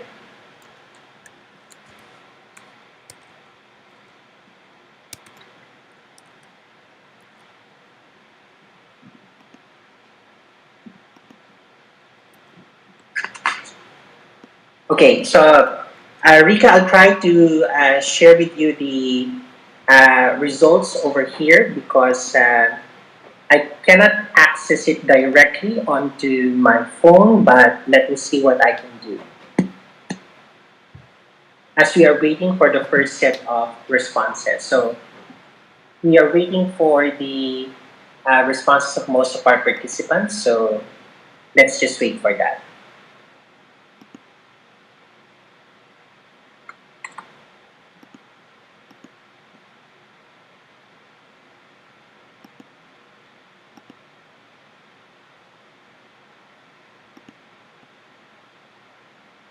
Okay, Rika, I'm having a little problem here, but I will just make mention of the major answers that have been given to us over at Slido. So, to our speakers, the key words that have been shared so far are the words international, special needs, adult, unconventional and driven, remaining relevant, diverse, and older students. So I will read out the ones which will bear the biggest number of responses and share with the team in a little while.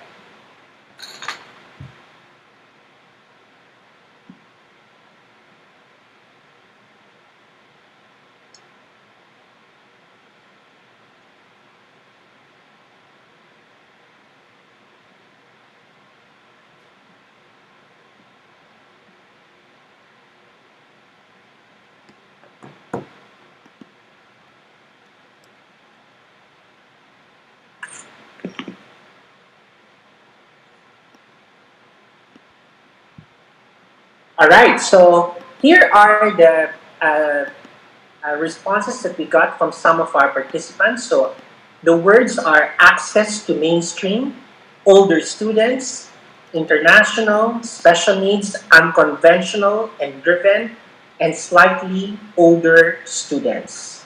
Then mobile, challenge, adult. So thank you so much for those who placed in their responses. Now I think we could ask our panelists to give some of their point of view for about 3 minutes each on 3 discussion points. And these are prior to COVID-19, what key challenges in terms of access and success have non-traditional students been struggling with? How did COVID-19 make the situation of non-traditional students even more challenging? And based on your experience in terms of engaging in the education of non-traditional students, what was your major adjustment? I think we could begin listening to Mr. Musa Fazal for his perspective. Mr. Okay, Musa, thanks. go ahead. Thanks very much, Ed. So very happy to be here, to be able to share perspectives and to learn from everyone at this conference. Just a little bit of background about myself. So I'm not an educator, so I can't really answer question 3 hand on my heart. I come from the public sector. I'm part of the government. I'm in a statutory board under the Ministry of Education in Singapore. And we're charged with the objective of trying to ensure that the workforce in Singapore is equipped with the skills necessary for the future economy and to promote a culture of lifelong learning. So I think given my background, in terms of the segments of non-traditional students that I'd be more familiar with, it would be the adult learners and mature learners. So I'll focus on those 2 groups. And I thought I could answer these questions by basically focusing on what I think are the 2 key barriers when it comes to access for these groups. So one of the key barriers is lack of time, and the second one is lack of formal qualifications. So in terms of lack of time, I think all of you will know that if you're a mature learner, if you're already in the workplace, then you have work, you have family responsibilities. And so time is a major barrier to being able to participate in educational and training opportunities. And even if you're able to overcome barriers in terms of lack of access to financial resources, what we find is that time it becomes a significant hurdle that is very difficult to overcome. And I think the way that higher education institutions have responded to this in the past has been really to try to accommodate such adult learners by providing the same content in terms of existing programs that we already have, but to do it in a part-time format, so to have evening classes or weekend classes and so on. But I think increasingly, to be able to cater to the needs of this segment of non-traditional students, there's a need for modularization of programs, making available bite-sized programs that can be stackable to a full qualification, so allowing the individual the flexibility to basically work his way towards a qualification over time, as and when his schedule permits. And I think that sort of flexibility is something that a lot of adult learners desire. The other key barrier that I wanted to talk about was the lack of formal qualifications.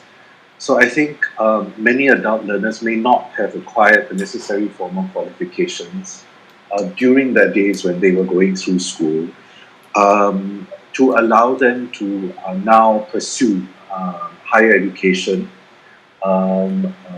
And this then becomes a barrier to their career progression and prospects in terms of career mobility. And I think COVID-19 has exacerbated this situation because, in Singapore, for example, there are some sectors which are very severely affected, tourism, aviation. And the lack of formal qualifications then becomes a barrier to allow individuals who are displaced from their jobs in these sectors to pivot to alternative jobs and take advantage of those job opportunities in sectors which are still hiring. So I think increasingly institutions have had to reassess their approach to this, their approach to setting sort of minimum entry requirements for their programs, to recognize prior learning, recognize work experience. And I think that's an important change, and COVID-19 has sort of accelerated that process. Yeah, so those were the two things I wanted to share. Thanks, Ed. Okay, thank you so much, Mr. Musa. I think from the government perspective, we can now move towards the academic perspective from Dr. Sharma. Dr. Sharma, your perspective, please.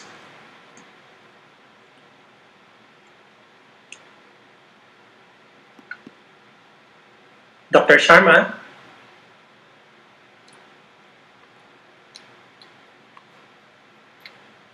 Okay, Dr. Sharma, your microphone is on mute. Yes. And thank you so much for giving me this opportunity to address this August gathering. And also, I feel this time's theme, access to higher education, is very relevant. I have been a part of SF since last 4-5 years, and I feel that it's a real learning process when we share the best practices as well as the lessons from the failed practices.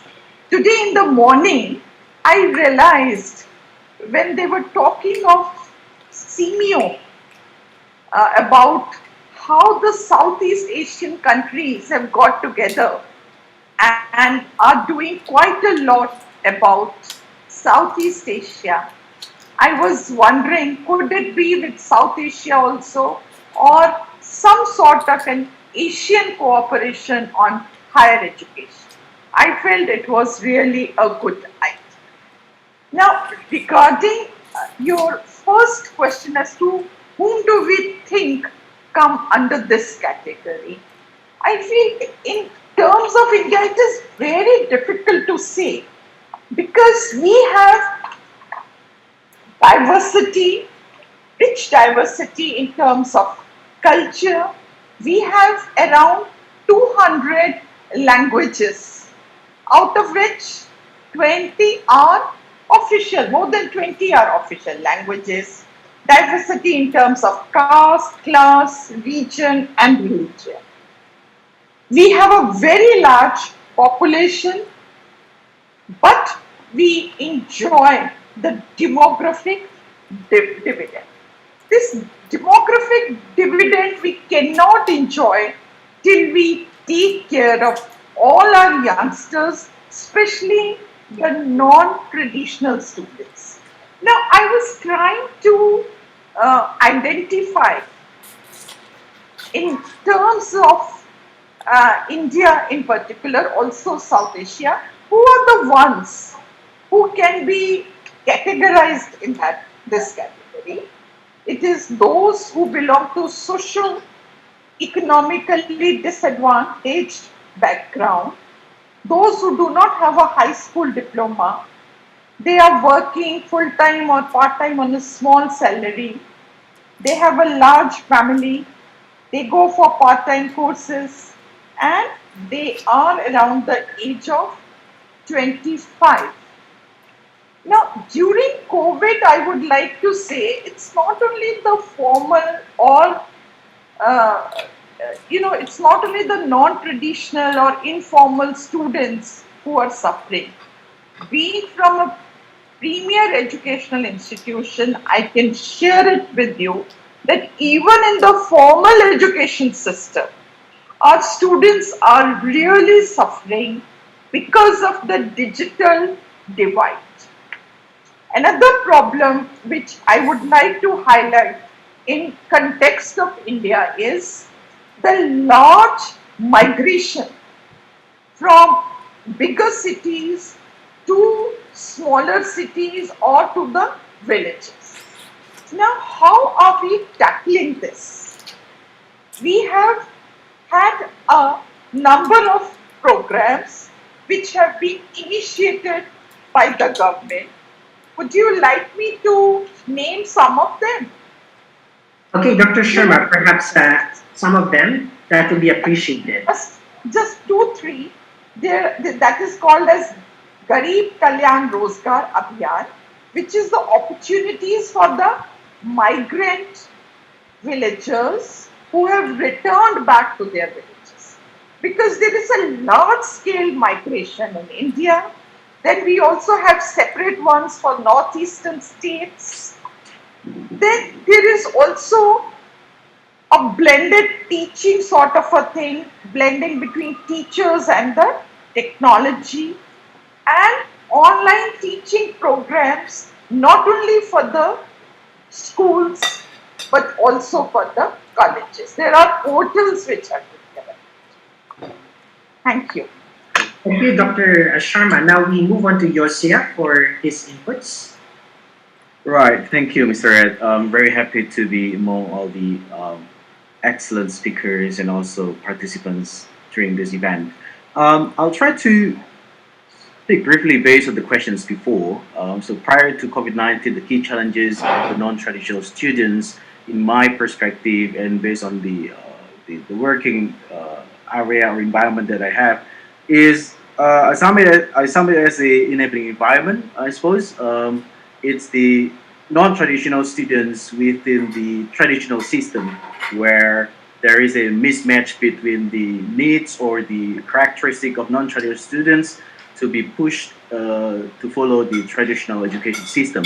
So these two difference between characteristic of learners and also the learning environment can actually the issue for them, because the non-traditional students obviously have probably different kind of changing priorities in terms of life stages and stuff.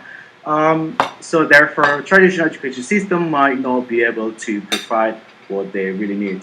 And the enabling environment also talks about policy, culture, the acceptability of the education itself or learning process itself in terms of employment or employability after the education or learning process happen.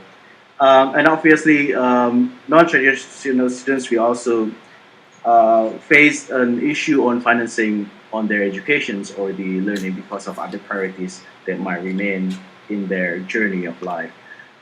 So the COVID-19 actually gives such pressures, quite unique pressure for the non-traditional students, especially for those who have multiple roles in society or business or organizations or governments, as their mind or their priority will change possibly to take care of the COVID-19 itself in terms of their working environment or their the first priority, and then their learning process. Aside of that, COVID-19 also now make people really awaken in terms of infrastructure, the internet, and also the digital learning behavior for both non-traditional students and also the learning facilitator itself, as they're probably adult and not really technology savvy. Their adjusting process might take longer than the traditional students. So what I did in my working environment in terms of adjustment for these conditions, I might divide into existing programs and the new programs that we're trying to develop. The existing programs we actually focus on the giving opportunities or time or a process for the non-traditional students to adjust the pace or also allow them to adapt and learn new situations. Therefore, we might lower our expectations in the learning journey process, but not necessarily lowering the quality of our interactions with them. Therefore, we also try to offer assistance if they need kind of special assistance on technology adaptations or other stuff. They might provide them more convenience to learn.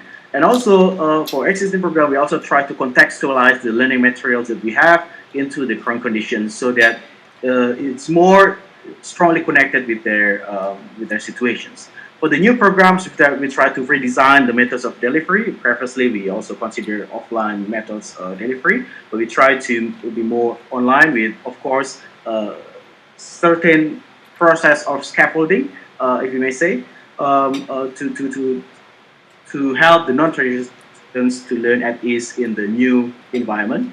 But also importantly, we try to relay our design on personalized learning, where the students or non-traditional students have a freedom to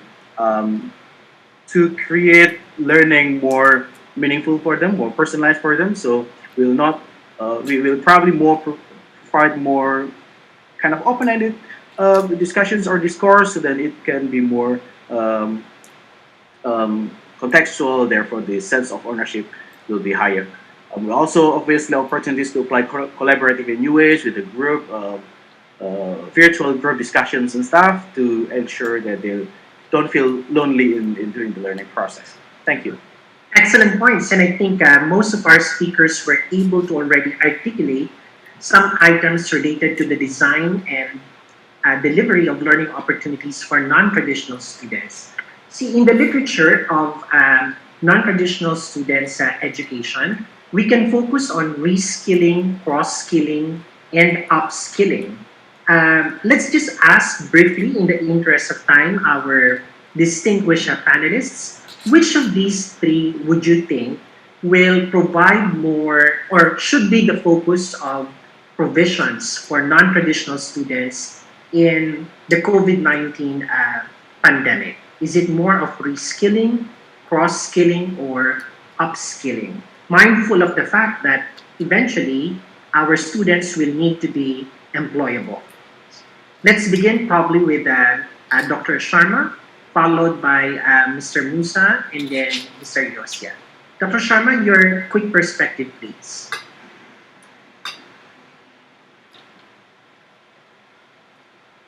You're on mute, Dr. Sharma. Yes. I feel from Indian perspective also that we have to have a blending of all, reskilling as well as upskilling. In India, there are a lot of training institutions which deal with the skilling, and also a number of them have come up during COVID times. But Also, there is the informal system whereby the students, they learn it from the families, or there is something called as traditional Asian, South Asian, or even Indian knowledge. So skilling can be divided into different parts, and efforts are being made in all these directions. Meanwhile, in June, in this August 2020, the government of India came up for the national education policy, which talks of all these three parts together.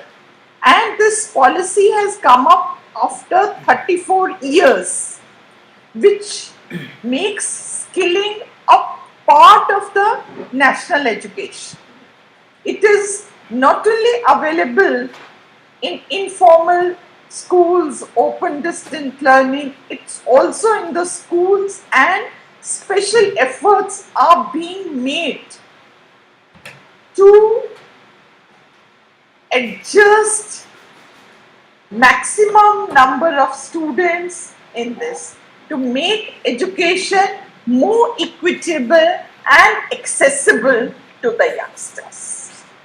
And this, it's this new education policy, why I'm emphasizing on this is more than, for 4 years, they have been taking the feedback, and the feedback was taken at the lowest level in the villages, in the block level, in the states also. More than 2.5 lakh feedback had come in the last 4 years. It was not only from academicians, from the members of parliament. This feedback had come from the grassroots levels. Thank you. Okay. Dr. Sharma, thank you. Because we were told that the Zoom session is going to close in about less than 10 minutes, I'll ask our two speakers to please keep their responses at home. Thank you so much. Mr. Musa, go ahead, please.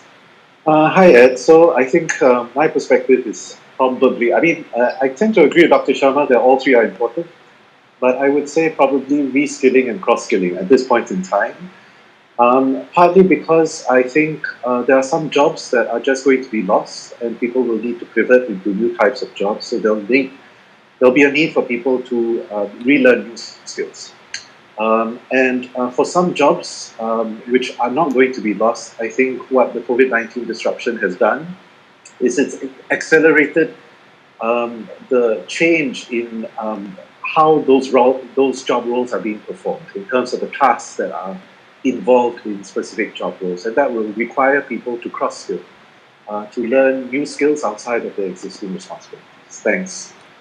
I think that's an important point because we are anticipating major shifts in various industry and employment sectors also. Yosia, from the youth's perspective, please go ahead. Yeah, I'd like to see the perspective from the education provider in terms of a learning provider. For example, the university might emphasize on the upskilling issues, embedding the new skills, future skills into their curriculum, ensure the students understand what might need to be added after their graduations.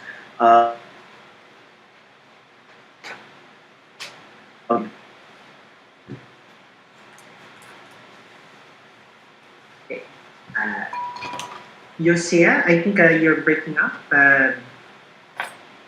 Okay, while we're waiting for Yosia to proceed, I will ask our two speakers to start formulating their response on our final question, which has something to do with your practical advice for people who are providing services to non-traditional students. What might they be, or what would be good for them to focus on given our current restriction?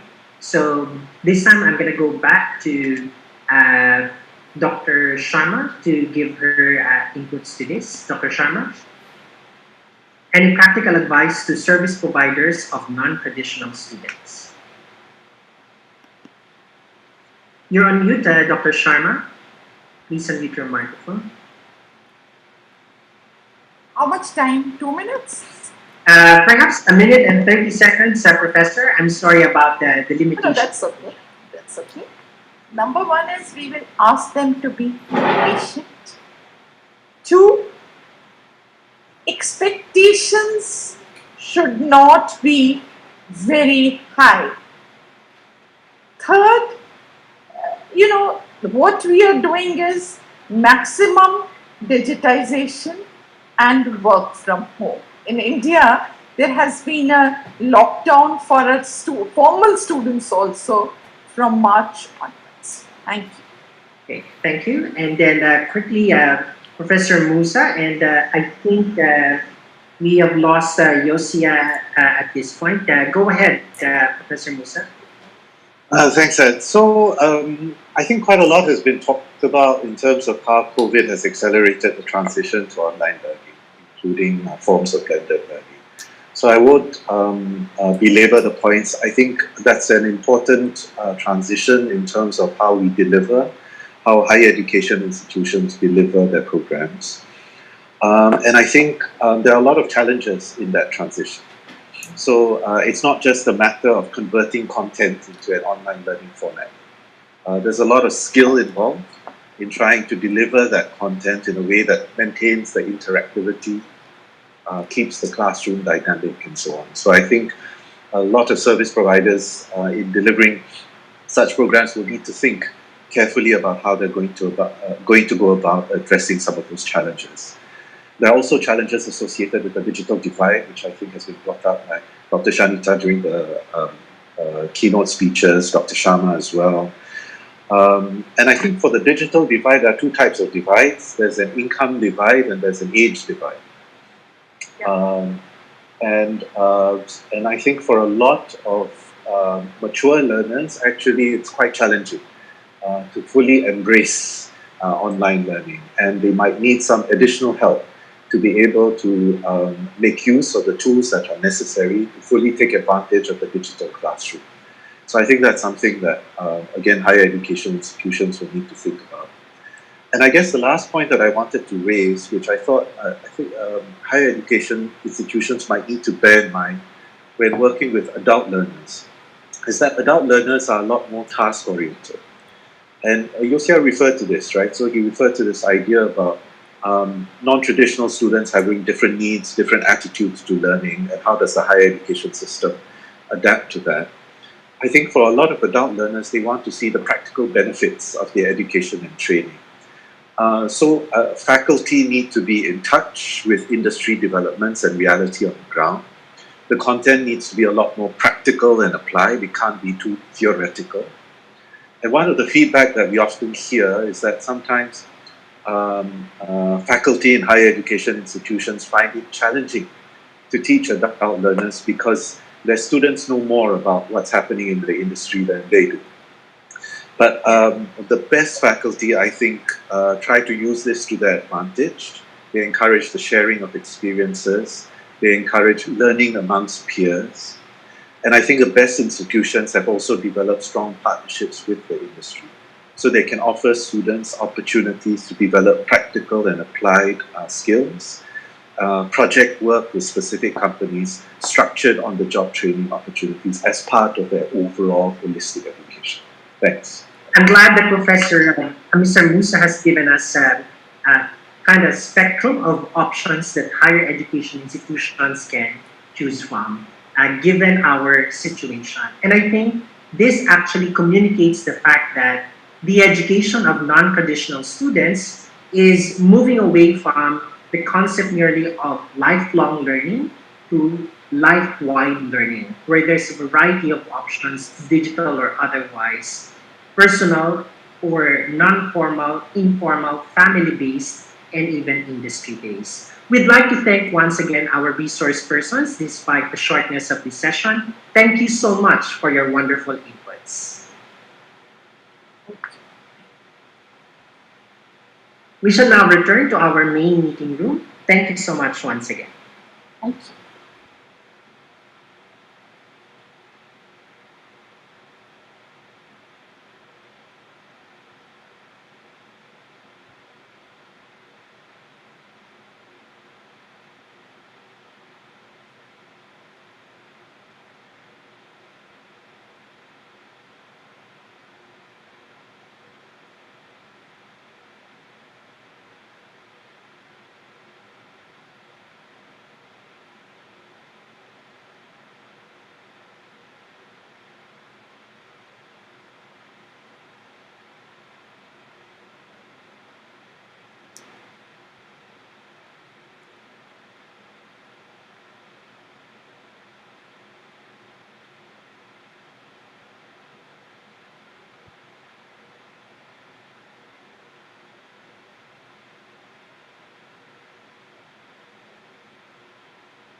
Emeritus Tansri Zulkifli bin Abdul Razak.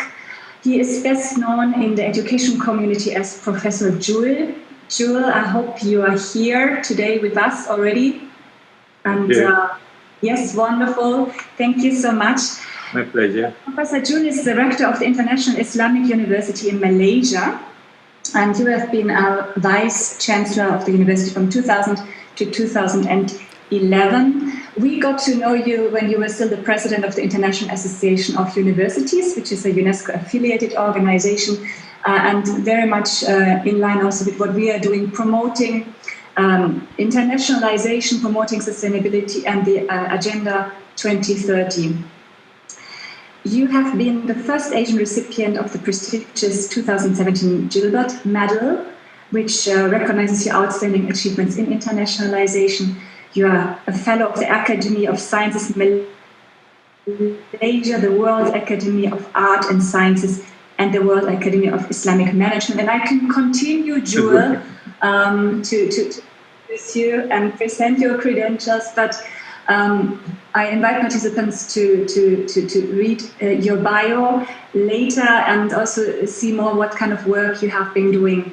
We are very pleased that you are here with us today and give a closing keynote, an inspiring, encouraging closing keynote, and we know that we have 10 minutes excellent time ahead of us. Thank you so much, Joe. Okay. Thank you very much for this, and thank you very much for the invitation. I'm really very honored to be with this very august meeting. I've been listening to what you have been talking about since morning, and I hope I can add a little bit more of the kind of problems and the confusion that we're going to face as we move into the future. I have taken a position to talk about the post-COVID-19 perspective, something that we have been thinking of maybe 2 years ago before COVID comes in. Now COVID comes in, it becomes even more compelling to talk about what we call now the movement or the shift from the 3M to the 4M to the 4H kind of a model that I will quickly go run through. So in the 10 minutes, let me quickly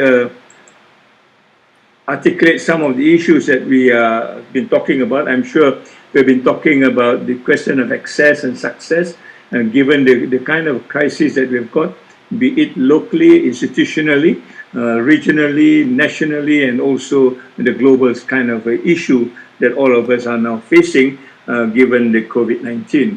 We are familiar with the Sustainable Development Goal, particularly goal number 4 that talks about inclusive, equitable, lifelong, and I would like to add the life-wide learning, which is also very opportune now, that we find that we need to move from sectors to sectors, context to context, so that we learn a lot more in terms of experience. But nevertheless, whatever we are trying to do, the whole issue that there are still lack of access around the world is something that we are not able to deny. I think this is an issue that has been there for a long time, but now perhaps there comes a time where COVID pushes us into thinking of what the issue is all about. This is not new. I think many people have been talking about it, but given the other imperative of COVID-19, we begin to, at least I begin to look at very specific focus of what we can do in the immediate future so that we can save the younger generation as they move along. I think the question of wealth gap, this has been well articulated in many of the discussion I overheard in terms of social mobility, breaking up of poverty, and this issue of disparity in terms of incomes, in terms of divides, I think is an issue that we need to come into terms with. But we have not discussed a lot more, I think, in these two areas that I would want to belabor on in this 10-minute discussion, the question of lessons for life. What do we learn from life? I think the COVID-19 has put us in a kind of a box that we need now to understand what is it that we are talking about when we talk about life vis-a-vis livelihood. All the while education has been about livelihood, life is somehow rather put at the back burner because we think if livelihood is good, then life will be better. And it's not the case as far as COVID-19 is concerned. And that has something to do very closely with the kind of values that we advocate in the education system. And that's another big question mark that we are asking ourselves now. What sort of values are there now within the education system, apart from just the logic of economics? what other value systems are we talking about? So in our model, as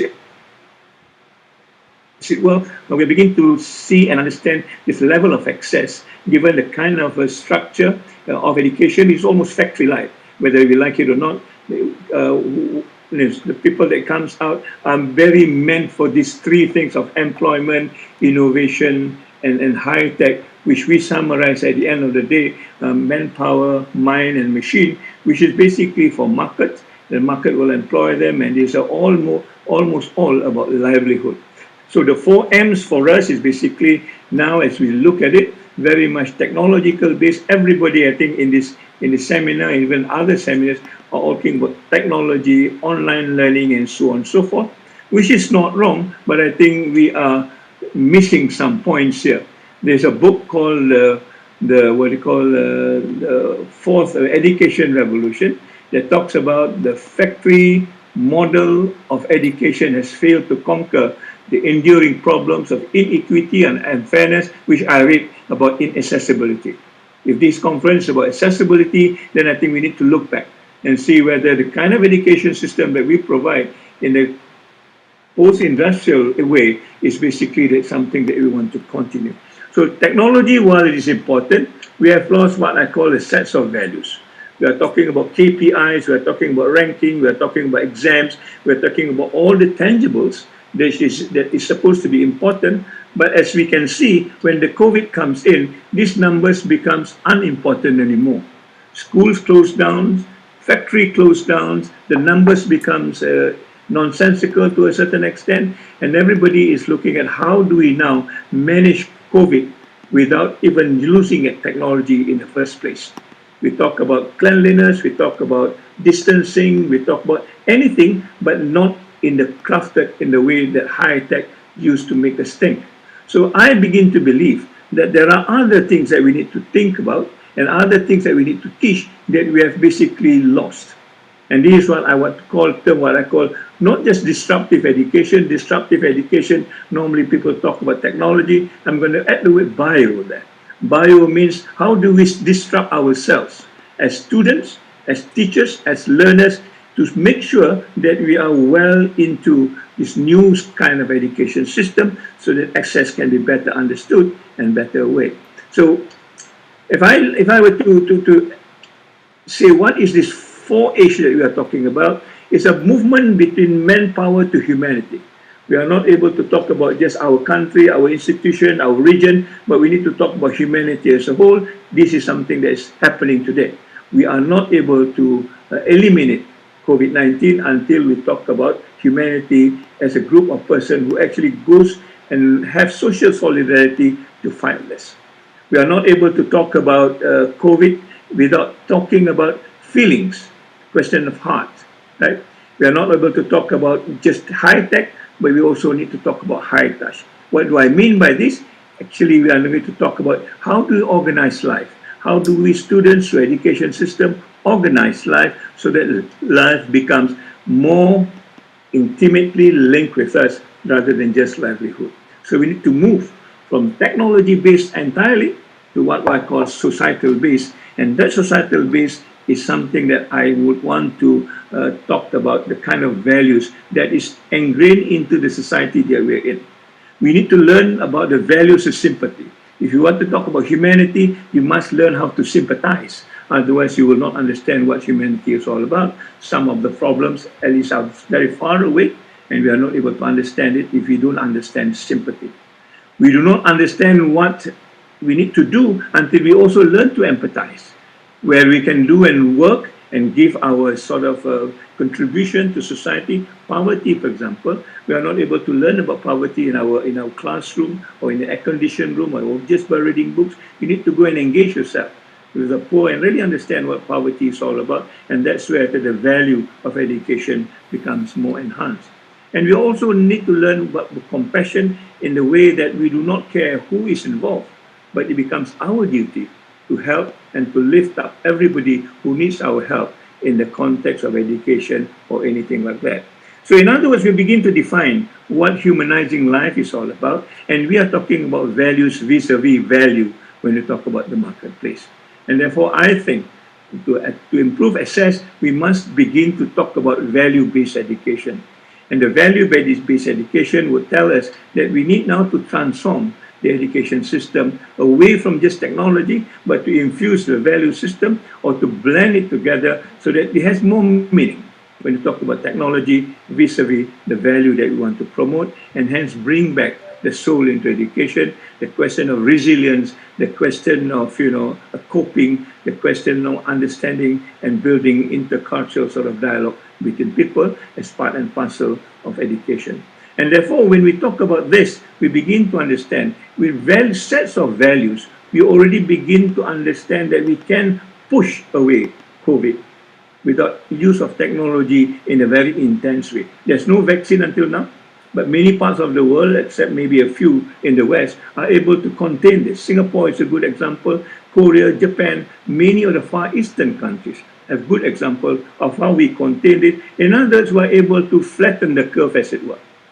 And moving into the future is about flattening the curve using values per se, rather than just relying on technology. And in this context, I would like to also emulate and say we need now to flatten the curve of education if we want to receive or to make accessibility more prevalent among people who are marginalized, the group that we've been talking about, women, children, non-traditional, or even people with special disabilities as such. In other words, we need to begin understanding the values of justice, the values of equity, the values of equality. Yeah? We need to understand that all life matters. It doesn't matter who is involved, but all life matters, including that of animals. This is the value that we want to put into education so that we begin to live as a platform for human beings actually to share. And it doesn't matter where they are, it doesn't matter who they are, this is the kind of value system that we need to put in place, and therefore the question of access and success becomes the crux of this whole issue. And until and unless we get this right, we will not be able to talk about what access could do as we move forward in this post-COVID-19. In our case, we have introduced another way of looking at this. Instead of talking of just KPI, the numbers that we talked about, we're beginning to interpret what does KPI means. KPI means in terms of KIP. And what is KIP? KIP is a key intangible performance. The number that you always shout about to show that you are good, what does it mean? What does it translate into intangible numbers so that it can be used as a value to promote humanity, to promote compassion, and to promote people living together in this particular context. So if you work on this, I think we should be able to arrive at a certain point where we find that accessibility could be open, because people now are beginning to live with one another in a very compassionate way. There's no competition as such, but how to collaborate and lift everyone up as a way to prosper your neighbor rather than to beggar their neighbor. Is what education is now seen as, no longer as a leveler of society, but more of a source of equity throughout the world.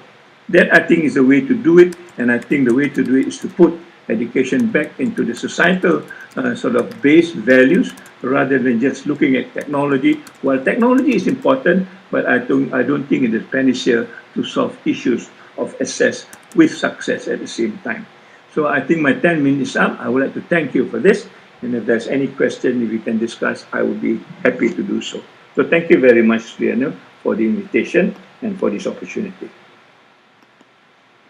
Thank you so much, Jewel, for this absolutely inspiring closing remarks, telling us how to move from the 4M to the 4H, and sharing with us what education with soul means. And I actually asked in the chat, we have time for 2 to 3 questions, and they came immediately, Jewel.